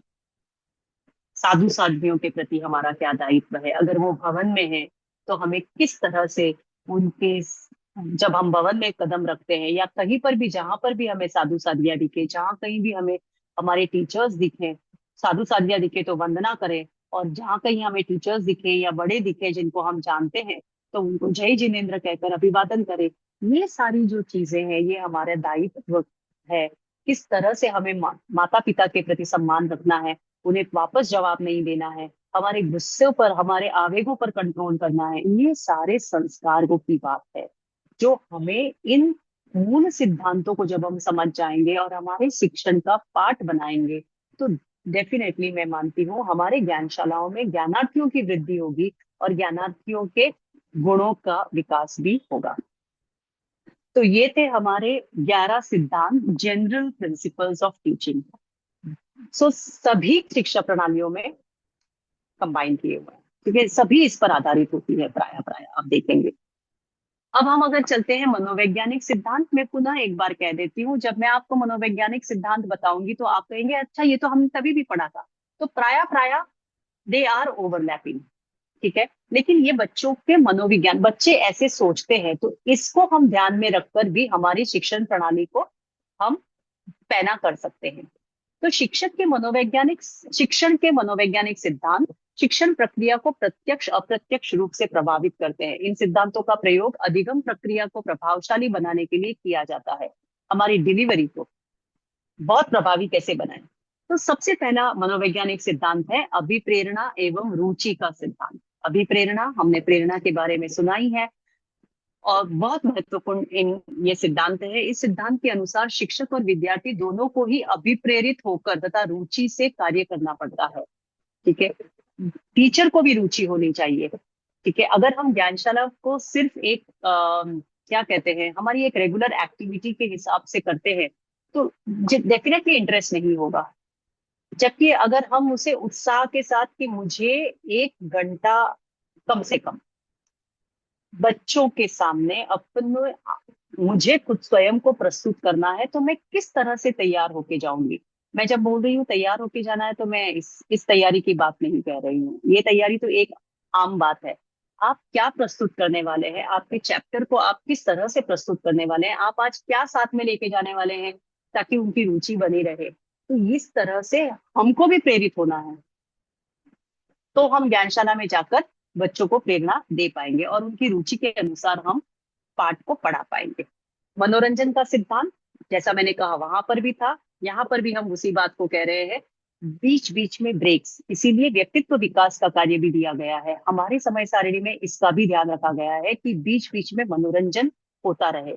आप कभी किसी बच्चे को कुछ पूछ लीजिए, जब वह कक्षा सामायिक में नहीं है, तो कोई छोटा गेम खिलवा दीजिए। Anything, it could be anything. एक 2 मिनट ब्रेक जिसे कहते हैं, ये ब्रेक उनको वापस एक्टिवेट कर देता है, उनके ब्रेन सेल्स को, क्योंकि बच्चे को इतना लंबा समय वो कंसंट्रेट नहीं कर पाएगा। तो बीच बीच में आपको कुछ ऐसे आइस ब्रेकर्स या डाइवर्शंस करने पड़ेंगे, जो आपकी ज्ञानशाला को भी डिस्टर्ब नहीं करे, हो हल्ला नहीं करना है ताकि दूसरी कक्षाओं को डिस्टर्ब नहीं हो, लेकिन इस तरह से हो कि बच्चे को आकर्षण पैदा हो। ठीक है, सिंपल कुछ भी, या तो आपको उनसे ड्राइंग करवा सकते हैं, ठीक है, कुछ भी जिससे वो मोनोटोनी ब्रेक हो और मनोरंजन प्राप्त हो। थकान महसूस करता है, कक्षा में शिक्षण कार्य अधिक लंबा होने के कारण ऐसा कभी कभी हो सकता है। इस कथन के फलस्वरूप विद्यार्थी ऊब जाता है और कार्य में रुचि लेना बंद कर देता है। अतः कक्षा में मनोरंजन के सिद्धांत का पालन करना चाहिए। आवृत्ति और अभ्यास का सिद्धांत, वेरी इंपॉर्टेंट। आप कभी कभी बच्चों को ये एक तरह का टेक्निक हो सकती है, जो बच्चे ने अभी सीखा है, ठीक है, वो आकर वो ब्लैक बोर्ड पर अंकित करे। जैसे जैन जीवन शैली, तो आपके ग्रुप में जितने बच्चे हैं उनको सबको या तो आप पेपर पे लिखने को दे दीजिए, या फिर आप जम्बल्ड अप वर्ड्स लिख लीजिए और उनको उसे ऑर्डर करने को कह दीजिए, ब्लैक बोर्ड पे करने को कहिए। तो उनको थोड़ा सा एक प्रैक्टिस भी होता है लिखने का, एक कॉन्फिडेंस भी रहता है, और उनको ये भी रहेगा कि मैं सब कुछ करेक्ट करूं क्योंकि मुझे इतने सारे बच्चे देख रहे हैं, ठीक है। तो और अगर कोई बच्चा गलती करता है तो उसे आप समझाएंगे, तो कुछ पढ़ते नहीं आता है, तो कभी ज्ञानशाला नहीं आता है, तो ऐसा ही होगा वैसा ही होगा। ये सारी चीजें आपको, आप आपके मन में तो हो सकती है कभी, लेकिन आप बच्चे को बिल्कुल सहयोग और सहानुभूति के भाव से उसके साथ पेश आएंगे, ठीक है न। और ये पुनः पुनरावृत्ति है, इसे विस्मृति की प्रक्रिया रुक रुक जाती है। प्राय प्राय जो ज्ञान गैदर किया है वो बार बार रिवीजन होते रहता है, और इसे आप बीच बीच में रिवीजन की क्लासेस को बहुत सीरियसली लेकर ये कार्य कीजिए, ठीक है। इस संबंध में सुप्रसिद्ध मनोवैज्ञानिक थॉर्नडाइक ने भी प्रयोग किए हैं, और उनका भी यही मानना है कि आवृत्ति और अभ्यास ये प्रतिदिन होना ही चाहिए। अब हम कहते हैं प्रतिदिन होना चाहिए, हम बच्चों को अगर इतनी प्रेरणा, इतना प्रेरित कर सके कि वह प्रतिदिन इन बातों को करे, तो हमारी ज्ञानशालाओं के सारे बच्चे मतलब मैं बोलती हूँ अव्वल नंबर के हो जाएंगे सभी चीजों में। लेकिन ये मुश्किल है कि वो प्रतिदिन करे। लेकिन हम कम से कम हमारी ज्ञानशाला में जब वो हमारे सामने है, हमारे समक्ष है, तब हम इसका प्रयोग अवश्य करें। सृजनात्मक और आत्माभिव्यक्ति को प्रोत्साहन का सिद्धांत, ये तो डेफिनेटली हमने देखा ही है कि हम बच्चों में खोज करने की आदतों का विकास करें। यहाँ पर खोज एक्चुअली साइंस के सब्जेक्ट्स के लिए है, लेकिन हम एक कॉमन एग्जाम्पल 25 बोल के लिए भी देख सकते हैं। जैसे यदि बच्चे को सिचुएशंस आपने दे दी कि ये सिचुएशन है, अब आपने गतियों के बारे में बच्चों को बता दिया, तो ये सिचुएशन वाला आपको क्या लगता है कहाँ पर जाएगा, कौन सी गति को प्राप्त करेगा, इस तरह से उसका एक एनालिसिस किया उस बच्चे ने। और उसके लिए वो एक खोज का विषय कि अच्छा ये ऐसा है तो मुझे ये नहीं करना है या मुझे ये करना है। ठीक है, इस तरह का जो एनालिसिस है, लॉजिकल ब्रेन थिंकिंग है, वो विकसित होगी और वो पाठ को भी बहुत अच्छे से समझ पाएगा। सुधारात्मक खोज के विषय में एक और एग्जाम्पल दिया जा सकता है। यदि सपोज मैंने कहा कि आपको जो हमारे ऐतिहासिक स्थल है उनके बारे में जानकारी एकत्रित करनी है, पुस्तक में आप देखेंगे तो बिल्कुल लिमिटेड जानकारी दी गई है क्योंकि बच्चों के लिए उतनी पर्याप्त है। पर अगर हम बच्चों को एक प्रोजेक्ट के रूप में देते हैं कि आपको इसके बारे में बताना है और सिर्फ इतना ही नहीं, आप कुछ और अधिक जानकारी कर सके तो वो भी आपको करके आनी है। तो इसमें बच्चे बहुत अधिक साहित्य भी पढ़ सकते हैं, उनके माता पिताओं को पूछ सकते हैं, साधु साध्वियों के पास जाकर पूछ सकते हैं। तो इस तरह से वो थोड़ा सा अन्वेषण का एक नजरिया भी उसमें डेवलप हो सकता है।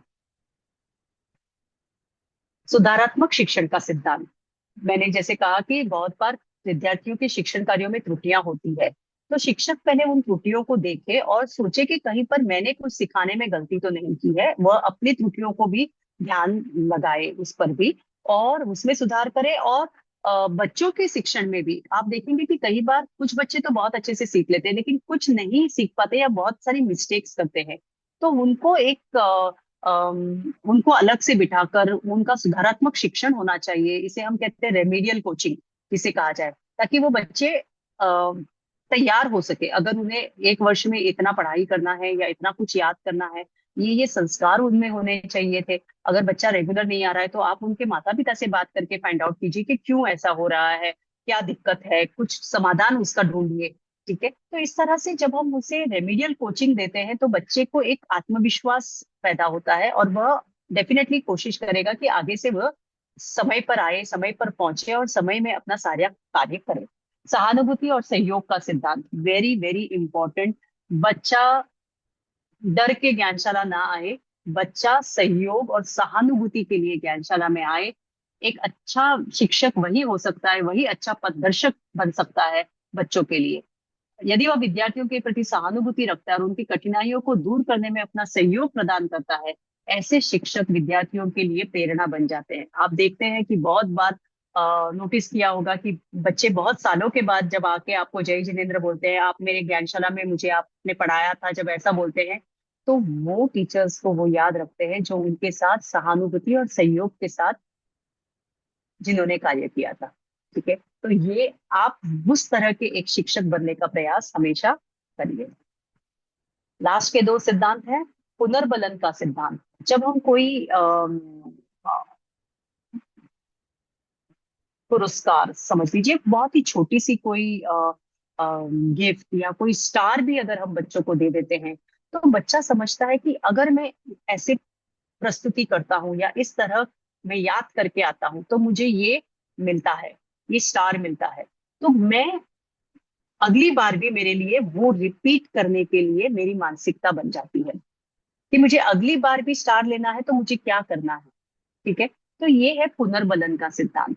शिक्षण अधिगम प्रक्रिया में पुनर्बलन शब्दों का प्रयोग होता है। इसका संबंध अधिगम प्रक्रिया को प्रभावशाली बनाने से है। शिक्षण प्रक्रिया में पुनर्बलन का अर्थ है ऐसे उद्दीपनों का प्रयोग करना या उन्हें प्रस्तुत करना या उन्हें हटाना ताकि किसी अनुक्रिया के होने की संभावनाएं बढ़ जाए। मतलब रिपीटिशन। कभी कभी जब आप कोई गलती की है और उसे आपने कुछ डांटा भी है थोड़ा बहुत, तो डांटने पर भी उसे पता चलता है कि ये मुझे नहीं करना है, ये मुझे करना है, ये मुझे नहीं करना है। तो इस तरह का एक उसके लिए एक पुनर्बलन का सिद्धांत बन जाता है। जैसे कक्षा में सही उत्तर मिलने पर यदि शिक्षक विद्यार्थियों को कोई पुरस्कार दे, तो विद्यार्थियों के लिए भी वैसे ही व्यवहार और संभावनाएं बढ़ जाती है। वो सोचता है कि मुझे अभी अगली बार ऐसा ही करना है, क्योंकि ये टीचर को अच्छा लगता है, ये अब मैं याद कर कर आता हूँ तो टीचर मेरी प्रशंसा करती है और मुझे स्टार मिलता है। तो ये सारी चीजें भी हम अपने शिक्षण में इनकॉर्पोरेट कर सकते हैं। ज्ञानेंद्रियों को प्रशिक्षित करने का सिद्धांत आवश्यक है कि हम बच्चों को ऑब्जर्व करने का कोई कार्य दे, पहचानने का कार्य दे, सामान्य कारण और प्रयोग आदि के लिए जो जो पॉसिबिलिटी हमारी शिशु संस्कार बोर्ड के पुस्तकों में जो चैप्टर्स है, जहां कहीं पर भी ऑब्जर्वेशन करने का है या उस चैप्टर के सिद्धांत को लेकर बाहर की दुनिया में ऑब्जर्वेशन करने का है, ताकि बच्चा उस चीज को देखे, निरीक्षण करे, एनालाइज करे एंड उसको अपने सिद्धांतों के साथ जोड़ने का प्रयत्न करे कि ये सिद्धांत इस पर अप्लीकेबल है या नहीं है।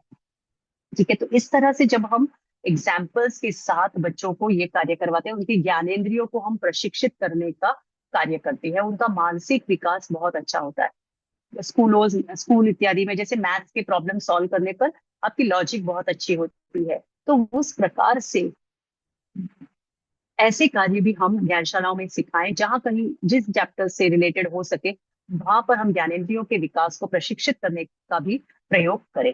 प्रभावशाली अधिगम को प्रोत्साहित करने के लिए सभी ज्ञानेंद्रिय का उचित विकास बहुत आवश्यक है।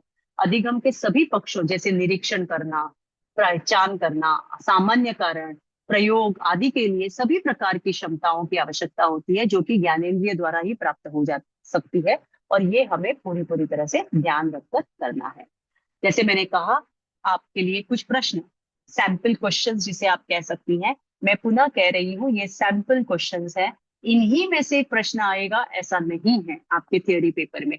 लेकिन ये कुछ एग्जाम्पल्स मैंने अपनी तरफ से तैयार किए हैं। शिक्षक के सामान्य सिद्धांतों की विवेचना कीजिए। शिक्षण में रुचि सबसे बड़ा शब्द है। इस कथन की विवेचना करते हुए विद्यार्थियों के में रुचि जागृत करने के सिद्धांत पर प्रकाश डालिए। आधुनिक शिक्षण में क्रियाशीलता का क्या महत्व है, क्रियाशीलता के सिद्धांत पर एक नोट लिखिए। शिक्षण सिद्धांतों से आप क्या समझते हैं। शिक्षक के सामान्य तथा मनोवैज्ञानिक सिद्धांतों का वर्णन करें। शिक्षक के सामान्य सिद्धांत शिक्षक के कार्य में किस प्रकार सहायक होते हैं, अपने उत्तर की पुष्टि में उपयुक्त उदाहरण दीजिए। शिक्षण के सामान्य सिद्धांतों पर संक्षिप्त नोट लिखें। शिक्षक के मनोवैज्ञानिक सिद्धांतों से आप क्या समझते हैं, इत्यादि इत्यादि। तो इन कुछ प्रश्नों को यहाँ पर आपके समक्ष प्रस्तुत किया है, ताकि आप आपकी परीक्षा के लिए तैयारी कर सकें। मैं पुनः एक बार कहना चाहूंगी कि ये ओल्ड स्नातक वाले जितने भी प्रतिभागी हैं, उनके लिए ये चैप्टर नहीं है, ये सेशन उनके सिलेबस में नहीं है। ठीक है, ये आप ध्यान दें। आपने सुना, इसमें कोई दिक्कत नहीं है, क्योंकि आप भी ज्ञानशाला में जाते हैं, आपको भी इन चीजों की जानकारी तो होनी ही चाहिए। लेकिन ये आपके थियोरी सिलेबस, आपके एग्जाम में इसमें से कुछ भी नहीं पूछा जाएगा। ओल्ड सिलेबस वाले स्नातक के परीक्षार्थी जितने भी हैं, ठीक है। तो इसके साथ ही ये मेरी लास्ट स्लाइड थी। आप सभी को बहुत बहुत धन्यवाद, और बहुत ध्यान से आपने इन बातों को सुना। आशा करती हूँ कि आप इन सिद्धांतों को ध्यान में रखकर अपनी अपनी शिक्षण प्रणाली को भी बहुत अधिक सुदृढ़ बनाएंगी। इसी आशा और विश्वास के साथ सभी के प्रति पुनः आभार। ओम अरहम। कोई प्रश्न हो तो हम ले सकते हैं, और इसके बाद कुछ प्रश्न है तो लेने के बाद मैं एक और संकल्पना के बारे में बताना चाहूंगी।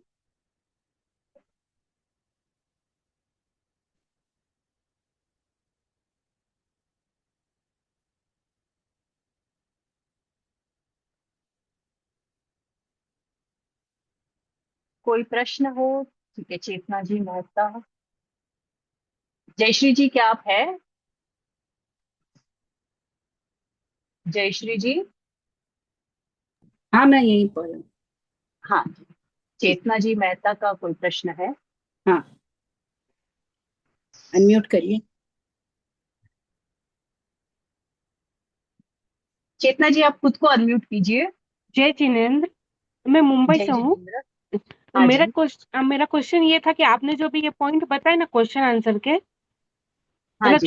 जो क्वेश्चन बताए ना, तो उनका आंसर हम अपने हिसाब से दे सकते हैं कि हमको इस पीडीएफ के हिसाब से ही देना होगा सारे आंसर?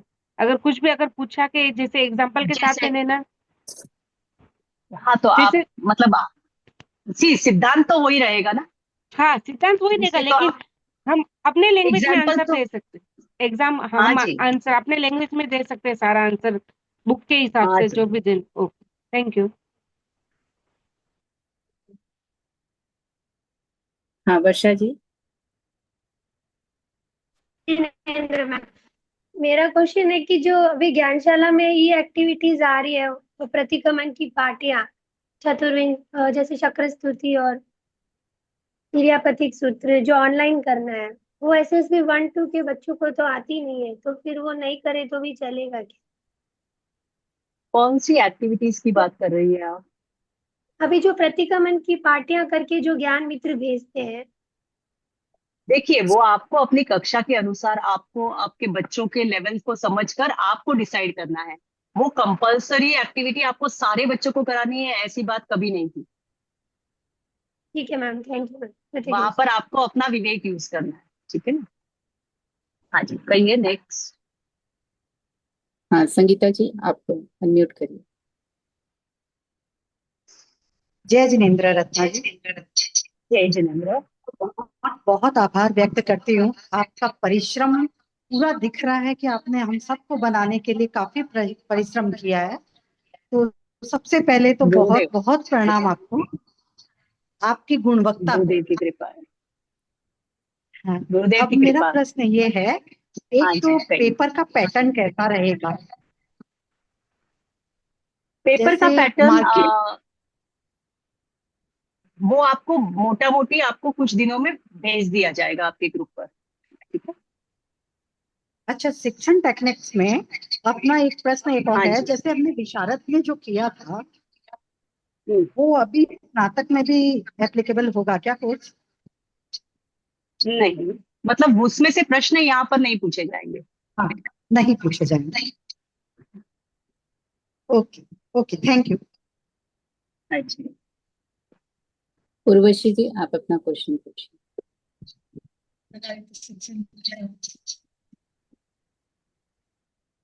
आपकी आवाज ब्रेक हो रही है उर्वशी जी, सुनाई नहीं दे रही है। आप अनम्यूट कीजिए अपने आप को और पुनः बोलिए। जय जिनेन्द्र मैम। जय जिनेन्द्र। मैम मैं उर्वशी इंदौर से बोल रही हूँ। मैम आज मेरी क्या है, क्लास भी छूट गई, मैं किसी रीजन भी ज्वाइन नहीं करा। तो मैम आज जो आपने पढ़ाया ये है ना, जो अपने बीके का पीडीएफ आया है उसमें है क्या? स्नातक की कक्षा है, स्नातक का पीडीएफ है ना, उसमें है। मैम ये बीके में नहीं है क्या? आज विज्ञ की कक्षा है क्या जयश्री जी? आज स्नातक की कक्षा है ना। हाँ आज स्नातक की कक्षा है। अच्छा तो उर्वशी जी फिर आपने अच्छा आज मैंने स्नातक गलती की से कक्षा ज्वाइन की है। वही वही मैम, मैंने एक्चुअली क्या पीडीएफ चेक करा था ना, तो मुझे ऐसा याद था कि सिलेबस में नहीं है, तो मैं भी थोड़ा कंफ्यूज हो गई कि हो सकता है या तो मैंने ढंग से देखा नहीं हो। ठीक है मैम, फिर मैंने आज स्नातक, ठीक है ठीक है। Okay, thank you ma'am. धन्यवाद। और कोई जिज्ञासा हो तो हैंड रेज कर सकते हैं। अभी और तो किसी का नहीं। और चलिए ठीक है। तो अब मुझे एक 5-10 मिनट में आपको एक प्रकल्पना है जो बताना है। और वो है सिर्फ नए स्नातक कोर्स में जो जुड़े हैं उन टीचर्स के लिए। ठीक है। ये ओल्ड स्नातक की टीचर्स के लिए नहीं है, क्योंकि उनके लिए शिविर है ही नहीं। ठीक है। और इसके बारे में भी पूरी जानकारी आपको प्रॉपर ऑफिशियल रूप से आएगी। लेकिन मैं आपको अभी समझा देना चाहती हूँ ताकि आपको डिसीजन लेने में दिक्कत ना हो बाद में। ठीक है। तो इसका ये था आंटी जी, कि एक आप। हाँ। एक जिज्ञासा मेरी भी थी, क्योंकि हाँ बहुत जी। सारे ऐसे क्वेश्चंस और मैसेजेस आते हैं मेरे पास भी कि जो हम्म, पुराना सिलेबस है उसमें ये इंक्लूडेड नहीं है, तो इसमें से नहीं क्वेश्चन उनके पास नहीं आएंगे ना। नहीं, उनका सिलेबस अलग है, उनका क्वेश्चन पेपर पैटर्न जो इतने सालों से आया है वो ही है। मैंने ग्रुप में भी क्वेश्चन उनका पोर्शन हाँ वापस डाला था। तो डाला। आप प्लीज अपने आप ये अटेंड कर रहे हैं, ये आपकी ज्ञान की वृद्धि के लिए समझ लीजिए, कर्म निर्जरा समझ लीजिए, जो भी आप इसे रूप देना चाहें वो समझ लीजिए। लेकिन ये इसके जैसे भिक्षु विचार दर्शन, ठीक है, या दूसरा प्रतिक्रमण इत्यादि जो भी चीजें हैं जो आपके सिलेबस के नहीं है, वो आपको ध्यान में रखना है। आपका पेपर पैटर्न, आपने ऑलरेडी एग्जाम दी हुई है एक बार, आपके पास जो पेपर है उसी हिसाब से वो पेपर आएगा, उसी सिलेबस पे आधारित होगी। ठीक है, ये सारा जो भी प्रशिक्षण कक्षाएं लगी है ये नए स्नातक कोर्स के अनुसार ही लग रही है। Thank you. एक नहीं, आप quiz अटेंड आ करें, रहा था। हमारी कोई दिक्कत नहीं है कविता जी, हमने मना नहीं किया है, हमारी कोई दिक्कत नहीं है, लेकिन एक क्लैरिटी आपको होनी चाहिए कि ये मेरे सिलेबस में नहीं है। नहीं तो आप एग्जाम के दिन ही आप इमीडिएटली फोन करेंगे कि ये तो क्लास में सिखाया था लेकिन ये प्रश्न नहीं है, ये नहीं है। ठीक है, ये आपको ध्यान रखना है। सही। कुछ हैंड रेज हुए हैं, ज्योति जी, सुमन, हाँ, प्रकाश। हाँ, सुमन जी आप अपना क्वेश्चन पूछिए। जय जिनेन्द्र मैम, हम पूछ रहे थे जय कि जिनेन्द्र। भिक्षु विचार दर्शन और भिक्षु जीवन दर्शन से भी क्वेश्चन आएंगे क्या मैम? बिल्कुल, वो आपके सिलेबस में है, भिक्षु विचार दर्शन में से आएंगे प्रश्न आपको। और उसमें साथ में लिखा हुआ ना भिक्षु जीवन दर्शन भी। भिक्षु आपने पढ़ा नहीं, देखिए ध्यान से, मैं वापस एक बार पुनः आपको क्लैरिटी दे देती हूँ। भिक्षु विचार दर्शन ये आपके कोर्स की पुस्तक है। आचार्य भिक्षु जीवन दर्शन ये आपको रेफरेंस के लिए दी गई है। बहुत बार भिक्षु विचार दर्शन लोगों के समझ में इजीली नहीं आती है, तो इसका सार जो है वो इस पुस्तक में बहुत ही संक्षिप्त रूप में दिया गया है, आचार्य भिक्षु जीवन दर्शन। तो इसे आपको सिर्फ पढ़ना है समझने के लिए। प्रश्न सारे भिक्षु विचार दर्शन पर ही आधारित होंगे। क्वेश्चन किस टाइप से आएंगे मैम? आप जैन विद्या के प्रश्न देख लीजिए, जैन विद्या के प्रश्न पत्र देख लीजिए, वहां पर भिक्षु विचार दर्शन ये पुस्तक है, शायद भाग 7 या 8 में, एक बार कंफर्म कर लीजिएगा, उसी तरह के प्रश्न आएंगे। ठीक है, थैंक यू मैम, थैंक हाँ यू जी। मैम। ज्योति जी। जय जिनेन्द्र मैम। जय जितेंद्र। मेरा क्वेश्चन है कि जैसे ये एग्जाम देते हैं ना, तो उसमें ये कोई आयु सीमा निर्धारित है क्या? कई लेडीज ने मेरे को पूछा था कि कितने साल तक हम ये एग्जाम दे सकते हैं, तो उस हिसाब से। ये आप ना परिपत्र पढ़िए और आपके आंचलिक संयोजक से पूछ लीजिए, परिपत्र में ये सारी चीजें बताई गई है। और हम लोगों को जैसे विज्ञ विशारद के सर्टिफिकेट नहीं मिले तो वो क्या साथ में मिलेंगे वो क्या भी इसमें? आपके, वो सारे पहुंचा दिए गए हैं मेरे ख्याल से, नहीं भी पहुंचे हैं तो भी आपके आंचलिक संयोजकों से आपको संपर्क करना है। विज्ञ का भी नहीं आया हमारे पास तो कभी। आपके आंचलिक संयोजक से संपर्क कीजिए। कहाँ से है आप? मैं बाड़मेर से। कहाँ से? बाड़मेर बाड़मेर से। बाड़मेर। तो आपके आंचलिक संयोजक जो भी है ना, उनसे आप संपर्क कीजिए, वो ही ये इस समस्या का समाधान दे सकते हैं, क्योंकि उनको ही कांटेक्ट करना है प्रकोष्ठ को। नहीं, इतने जने समझ लो मेंबर है, सबके पास आए हैं क्या पता नहीं, किसी के पास पहुंचे हैं, उस हिसाब से मैं कह रही पता हूँ, आप आपकी टेंशन लीजिए, आप दूसरों को हाँ। छोड़ दीजिए, वो उनका देख लेंगे। आप आपके आंचलिक संयोजक को से बात कीजिए, ठीक है ना? कोई बात नहीं, सूरत में प्रियंका भी जी। नहीं मिले हैं, मतलब शायद नहीं आए होंगे, तो आप देख लीजिए, आपके आपके आंचलिक संयोजकों से संपर्क रखिए इस बारे में। हाँ जी। प्रियंका जी आप अपना क्वेश्चन पूछिए। जय जिनेन्द्र आंटी। जय जितेंद्र। मेरा क्वेश्चन था कि जैसे पहले विज्ञ और विशारद पुराना वाला कोर्स से किया हुआ है और अब स्नातक नया कोर्स से ज्वाइन कर रहे हैं, तो मतलब कुछ दिक्कत आएगी? जैसे पुनरावर्तन फर्स्ट और सेकंड दोनों का न्यू ही आना है उसमें।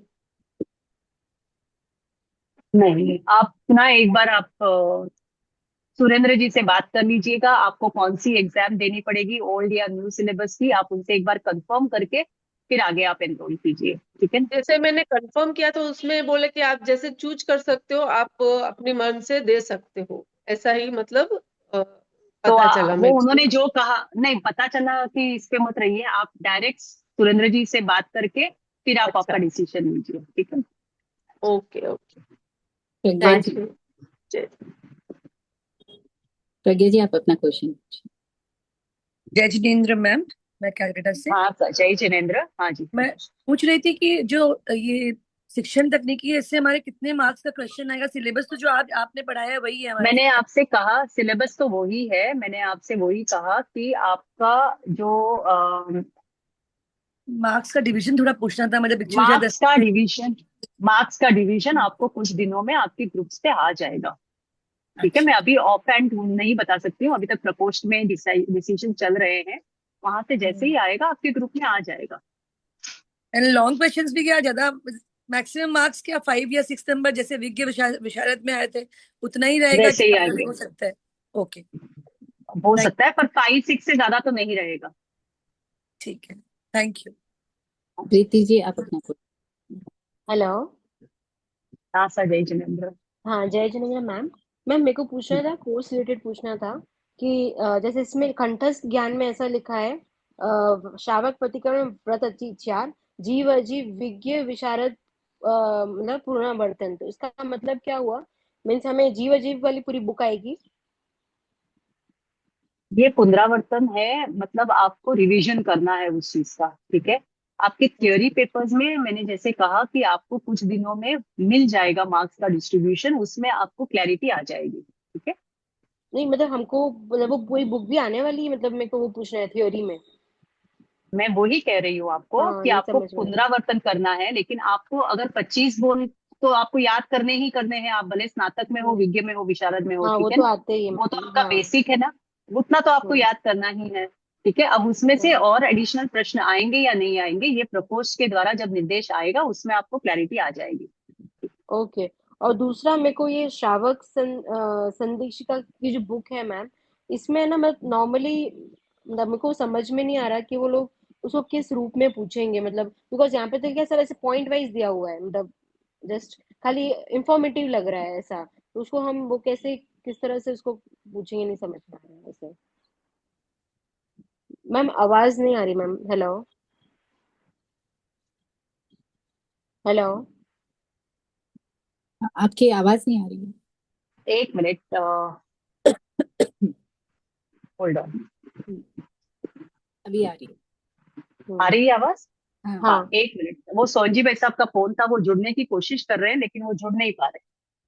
तो जयश्री जी, आप जरा देख लीजिए, उनको कुछ दिक्कत हो रही है जुड़ने में मीटिंग से। अच्छा, ऐसे अच्छा, तो मतलब रिस्ट्रिक्टेड नहीं है, ज्वाइन कर हाँ सकते पता हैं। नहीं, पर वो ज्वाइन क्यों नहीं हो पा रहे हैं, एक बार आप देख मैं लीजिएगा। देख। हाँ हाँ, हेलो। किसका प्रश्न था? हाँ जी, कहिए। हाँ हाँ मैम मैं ऐसा बोल रही थी कि जो श्रावक संदेशिका वाली जो बुक है मैम, उसमें ना सब ऐसे पॉइंट वाइज दिया हुआ है, मतलब जब मैंने वो पुस्तक तो खाली आपको ऐसे रीड पॉइंट किया तो वाइज आपको पॉइंट वाइज याद रखना है।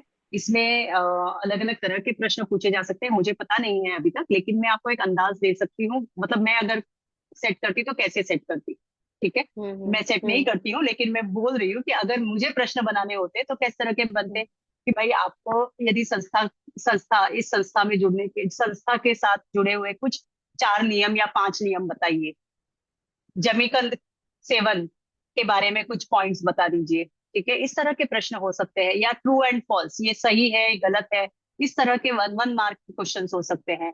तो इस तरह के प्रश्न सावक संदेशिका में से आराम से पूछे जा सकते हैं।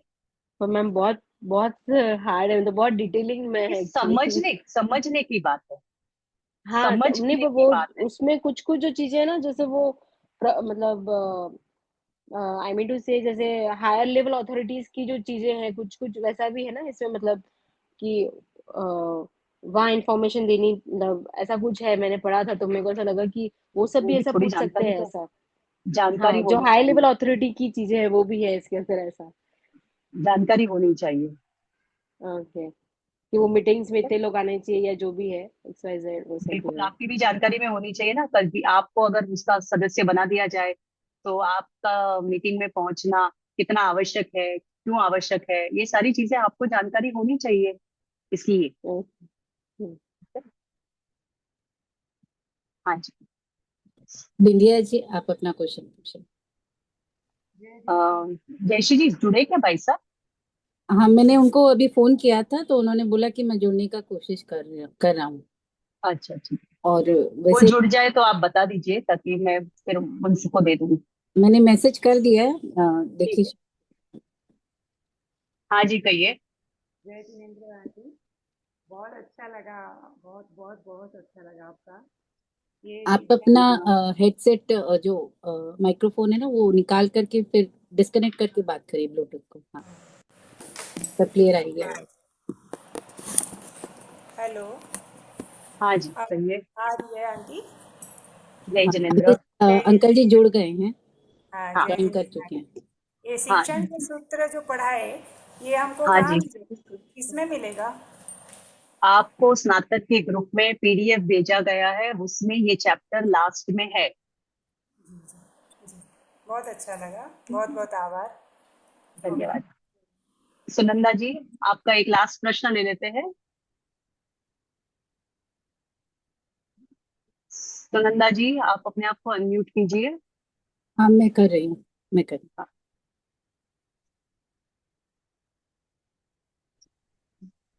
जय जिनेन्द्र मैम।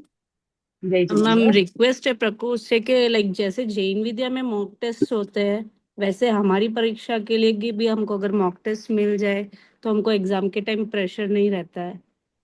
लाइक हम आप लोग कौन से अंचल से हैं? जो चेन्नई।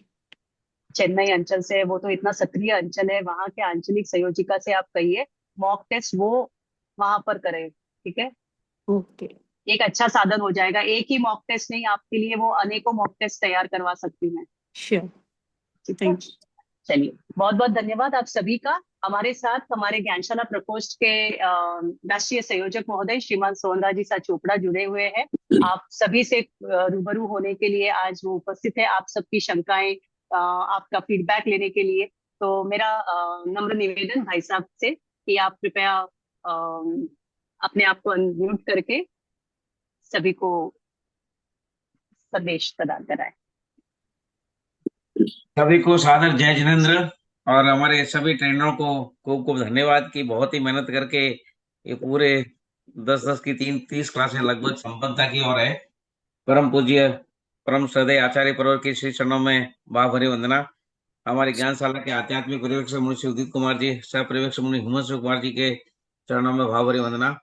और ज्ञानशाला प्रकोष्ठ के अंतर्गत ये जो त्रिवर्षीय पाठ्यक्रम है प्रशिक्षकों के लिए और 2026 की सब तैयारियां चल रही है, हमारे जो पाठ्यक्रम के हेड हैं वो आपको पूरा अच्छी ट्रेनिंग दे रहे हैं। उन्होंने पाठ्यक्रम का अच्छा नियोजन किया और ये परिकल्पना की कि भाई जितने भी हमारे परीक्षा के संभागी बन रहे हैं उनको ऑनलाइन क्लासों के माध्यम से अच्छी ट्रेनिंग दी जाए। तो ये प्रयास इस बार बहुत ही अच्छा रहा और मुझे हार्दिक ये सात्विक प्रसन्नता है कि इस बार अच्छी संख्या में प्रशिक्षक जुड़े। तो हम लोगों का भी उससे बढ़ता है कि हम जितनी श्रम करते हैं, हमारी टीम जितना श्रम कर रही है, उसके अनुरूप ही हमारे देश भर के बड़े क्षेत्र में फैले हुए प्रशिक्षक जिनके मन में ज्ञानशाला में सेवा देने की तमन्ना है, खुद प्रशिक्षित होके हमारे बच्चों को ज्ञानार्जन कराने के लिए कितने तत्पर है। तो बड़ी संख्या में विज्ञ विशारद स्नातक में अपेक्षित संख्या से भी ज्यादा प्रशिक्षकों ने भाग लिया, तो मैं आपको भी बधाई देता हूँ। और हमारे जितने भी ट्रेनरों ने विज्ञ का आज चूंकि चल रहा है सेशन, तो उनको भी खूब खूब बधाई और धन्यवाद प्रकोष्ठ की ओर से। और जैसा कि रत्ना जी ने बताया कि प्रकोष्ठ आपसे जुड़े हैं, चूंकि पहली क्लास में मैं जुड़ा था, लेकिन उसके बाद में काफी आपकी ये 10वीं क्लास है, तो अब आपका कैसे अनुभव रहा, क्या होना चाहिए, क्या आपके सुझाव है, तो उसके बारे में आपके विचार सादर आमंत्रित करता हूँ। आप लोग हैंड रेज करके अपने फीडबैक दे सकते हैं।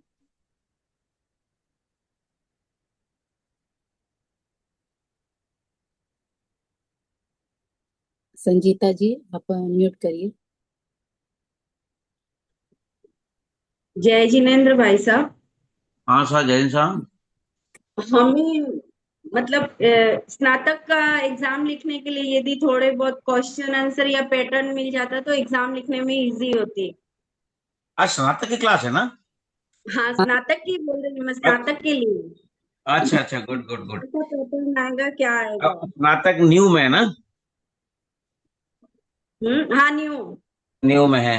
हाँ अच्छा, ऐसा है कि स्नातक में वैसे पुराने क्वेश्चन पेपर तो अवेलेबल है, क्योंकि आपका प्रश्न ये जो पाठ्यक्रम है परिवर्तित है, तो ये एग्जाम पहली बार ही हो रही है।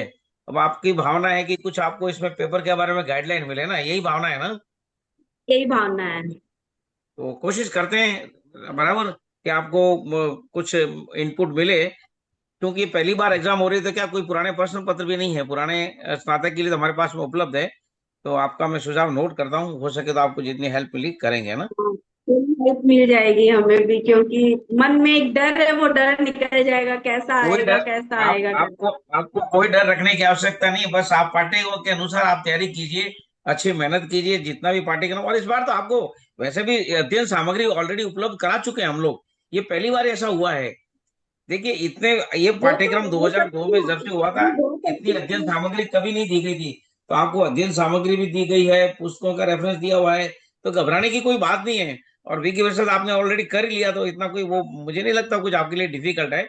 आप उससे भी अच्छी मेहनत करके उसके अनुरूप ही सारा सब कुछ होगा। वो तो हमारा सौभाग्य कि हमें इतनी अच्छी टीम मिली है कि वो हाँ हमें टीम अच्छी बहुत है। अच्छे से पढ़ा रही है। हाँ देखिए, दो प्लस पॉइंट है, अध्ययन सामग्री दी गई है प्लस आपकी प्रिपरेटरी क्लासेस हो गई है, तो डर की कोई बात ही नहीं है। है ना। जय देखेंगे, जय। देखिए कैसे हो सकता है, समय थोड़ा कम है, देख लेंगे, चलो होगा तो आपको जरूर सेवा में भेज देंगे। संगीता जी आप अपना क्वेश्चन पूछिए।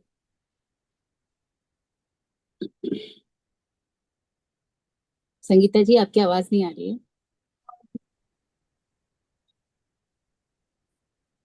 आपने अगर ब्लूटूथ लगाया हुआ है तो उसको डिस्कनेक्ट करना पड़ेगा, तभी आपकी आवाज आएगी। जय जिनेंद्र। हाँ आ रही है। हाँ आ रही है। हाँ जय जिनेंद्र। मैं ऐसा बोलना चाहती हूँ, जैसे विज्ञा में पीडीएफ अच्छे से ली थी ना, तो उसमें हमें बहुत अच्छे से हम तैयारी कर पाए थे। तो इस तरह की अगर जो पीडीएफ हमें अभी टाइम भी मिल जाए ना, तो हम अच्छे से तैयारी हो सके हमारी। वॉइस क्लियर नहीं आ रही है, वॉइस क्लियर नहीं है। अंकल जी वो बोल रहे हैं कि जैसे विज्ञा में पीडीएफ मिला था, वैसे ही अगर स्नातक का भी पूरा एक पीडीएफ के अंदर सारी सामग्री आ जाती तो पढ़ाई करने में इजी हो जाता, ऐसा बोल रहे भेजा ना, स्नातक का भेजा ना। हैं। स्नातक का उसमें पीडीएफ आ हमने गया है। विज्ञा, लेकिन हाँ लेकिन उसमें हाँ हमें हाँ। इतना समझ में नहीं आ रहा है। विज्ञा में जिस भी पीडीएफ आया था ना, तो उसमें हमें ना तो तैयारी करने में इतना ये लगा, हम अच्छे से तैयारी कर पाए उसमें से। और अब जो इसमें आ रहे, तो हमारे को इसमें तकलीफ हो रही है कि कैसे मतलब करें इसके अगर जो विद्या की जैसे हमने जैसे विद्या में जैसे पीडीएफ आई थी ना अच्छे से, इस तरह से जब विद्या अभी भी मिल जाए ना हमें, तो फिर तैयारी करने में हम बहुत सरल हो जाए हमें। मुझे आवाज साफ नहीं आ रही है, अगर रत्ना जी सुन रहे हैं तो एक बार जवाब दे दें, मुझे आवाज साफ नहीं आ रही है।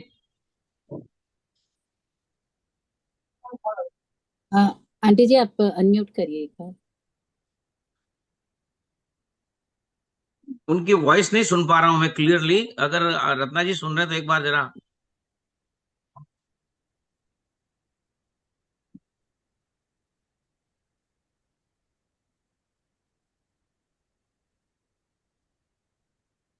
आंटी मैं जी ऐसे बोलती हूँ। आंटी जी आप म्यूट हैं, अनम्यूट करके बोलिए।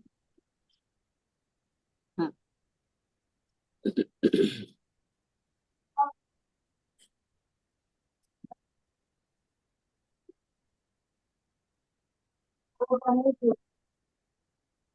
आंटी जी आपकी आवाज नहीं आ रही है। जब तक दूसरों को ले लें, उनकी वॉइस नहीं आ रही तो। अच्छा हाँ ठीक है। हाँ संगीता जी आप ही बोल रहे थे ना, मोनिका जी। मोनिका जी आप अपने आप को अनम्यूट करिए।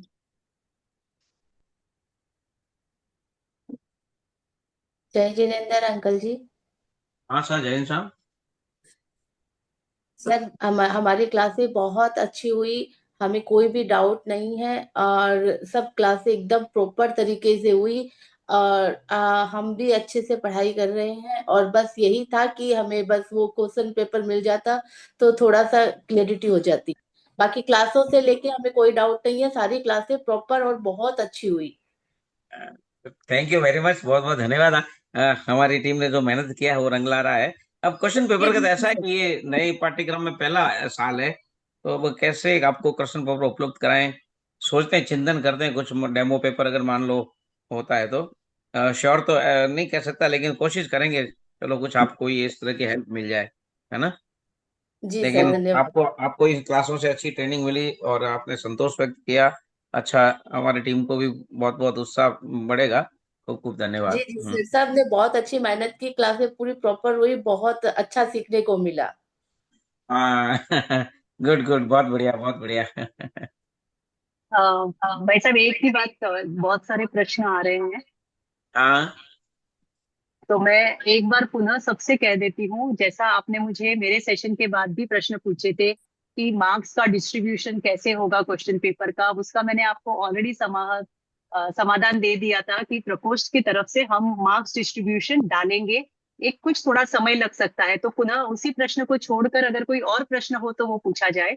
और जैसा कि एक बहन ने कहा कि पीडीएफ विज्ञ की तरह का पीडीएफ, विज्ञ का पोर्शन मैडम अलग था, स्नातक का पोर्शन अलग है। स्नातक के पोर्शन में जो कुछ है उसका पीडीएफ आपको भेजा गया है, तो इसमें अलग किस तरह से अलग आप अपेक्षा रख रही हैं, तो ये थोड़ा सा अगर आप डिस्क्राइब कर सके तो हमें सुविधा होगी समझने में। और किसी का कोई प्रश्न हो तो भाई साहब से कर सकते हैं। आभा जी आप पूछ सकते हैं। जी, जय जिनेंद्र अंकल। हाँ जी, मेरा जय प्रश्न ये था, शिविर से रिलेटेड है मेरा प्रश्न। वो हाँ। शिविर पर कुछ अलग तरीके से है क्या? मेरे को यहाँ पे किसी ने बोला, पर मैं श्योर नहीं थी, इसलिए मैं सीधे आपसे ही पूछ।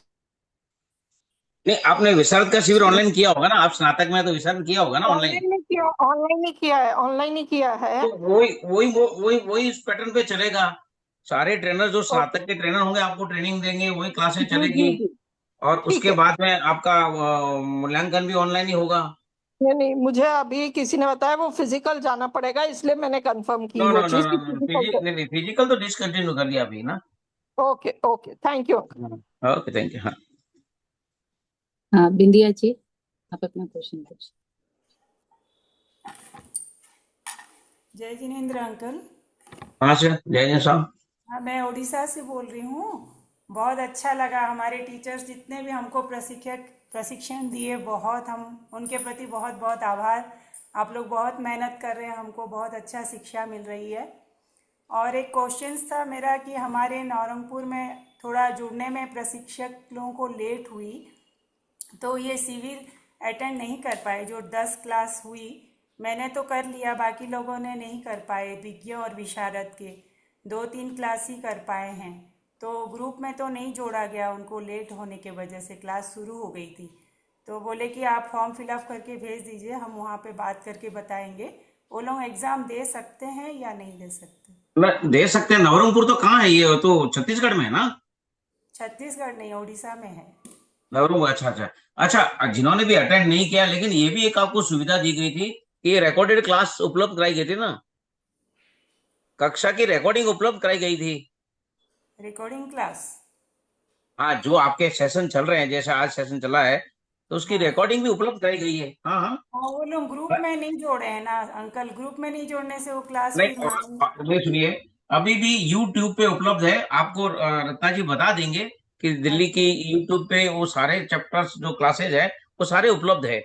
हाँ तो वो आप नहीं उनको देंगे बट जिन्होंने भी क्लास मिस हुई है या नहीं कर पाए हैं, उनको बोलिएगा कि वहां से वापस वो YouTube से देख के और उनका अध्ययन कर ले हुए। और अभी तो ठीक है, ऐसा कोई नहीं कि क्लासेस नहीं की तो आपको एग्जाम में नहीं बैठने देंगे, लेकिन ये डिजायरेबल था कि भाई आपको ये क्लासेस करनी है, क्योंकि सारी व्यवस्था की है तो अच्छा रहता कि आप उससे एक ट्रेनिंग लेते और आपके लिए भी हेल्पफुल रहता। कोई बात नहीं, अभी मान लो पहला साल उनको नहीं कर पाए वो किसी कारणवश से, तो यूट्यूब पे जाके वो पूरे जितने भी हमारे क्लासेज है, 10 क्लासेज है, उनको वो रीड कर ले, सुन ले। स्वाध्याय करके एग्जाम दे सकते हैं ना? हाँ, एग्जाम दे सकते हैं, एग्जाम दे हाँ, सकते हैं। नेक्स्ट जो 330 जो शिविर आएगा वो तो अटेंड करेंगे, कंपलसरी है वो। हाँ, वो फाइनल जो शिविर है, प्रायोगिक शिविर, वो तो अटेंड करना ही पड़ेगा, क्योंकि हाँ उसका तो जरूर, मूल्यांकन होता है ना। ये जी जी जरूर ये आपकी करेंगे। प्रिपरेटरी क्लासेस थी, आपकी तैयारी के लिए थी। हालांकि इसका भी पहले मूल्यांकन होता था, लेकिन इस बार हाँ थोड़ी वापस छूट दी है कि भाई ठीक है, आगे जैसा भी नियम होगा, ठीक है ना। ठीक हाँ है, धन्यवाद। हाँ, ममता जी आप अपना क्वेश्चन पूछिए। ओम आराम अंकल जी, हाँ आपकी क्लासेस बहुत अच्छे से चली। खाली मेरा एक ये था कि जो एग्जाम होती है और जो शिविर होता है उसके बीच में बहुत महीनों का गैप हो जाता है, तो उसके लिए हम लोग कैसे एकदम लिंक छूट जाता है, तो खाली शिविर और एग्जाम थोड़ा नजदीक ले लेना, मतलब ऐसे, क्योंकि 4 महीने बाद फिर शिविर हुआ था लास्ट ईयर, तो वो बहुत प्रॉब्लम हो गया था ऐसे। देखिए, नया पाठ्यक्रम था, हमारा भी थोड़ा नया नया अनुभव था, और इस बार काम व्यवस्थित चल रहा है। देखिए, प्रिपरेटरी क्लासेस गई बार संभागी भी बहुत ज्यादा इंटरेस्टेड नहीं थे, और इस बार पूरी तैयारी है, ज्यादा गैप नहीं रहेगा। हम भी चाहते हैं कि जल्दी से जल्दी उसको ऑर्गेनाइज करके एड करके रिजल्ट बना के मूल्यांकन लेके उनका रिजल्ट बने, ज्यादा डिले नहीं होगा इस बार, है ना। और दूसरा, अब आप स्नातक के प्रशिक्षक के तो 2-3 महीने में कैसे भूल जाएंगे, आपको ज्ञानशाला में जाके पढ़ाना है ना, ऐसे भूलेंगे कैसे चलेगा। भूलना मतलब एक गैप हो जाता है ना, तो वो नहीं होगा, इतना लंबा नहीं होगा, क्योंकि अब हमारी मशीनरी सारी सेटअप है, अभी इतना नहीं होगा, एश्योर यू के टाइमली होगा, है ना। थैंक यू अंकल जी। हाँ, कोई भी क्वेरी हो तो सुरेंद्र भाई हमारे जो एग्जाम का काम देखते हैं उनसे भी आप बात कर सकते हैं ज्ञानशाला प्रकोष्ठ में। सुनीता जी, अब अपना क्वेश्चन पूछिए, अनम्यूट करिए, मैंने आपको अनम्यूट कर दिया है। हाँ। जय जिनेन्द्र अंकल जी। हाँ सर, जय सर। जय जिनेन्द्र, मेरे को सिर्फ ये बोलना है कि जैसे अभी ये SSB 5 की जो बुक आई है, उसमें कुछ कुछ चैप्टर ऐसे ऐड हुए हैं, जैसे लोक का स्वरूप है, अढ़ाई द्वीप परिणाम है, तो ये पढ़ने में भी थोड़ा डिफिकल्ट हो रहा है। और अभी जैसे ही बुक आई है और वैसे ही बच्चों को पढ़ाना है, तो इसका कच्चा स्वरूप अगर हमको थोड़े महीनों पहले मिल जाए तो हम प्रिपेयर कर लेवें कि अढ़ाई द्वीप है या जो भी लोक का स्वरूप है, श्रावक की विशेषताएं जो भी ऐड हुए हैं।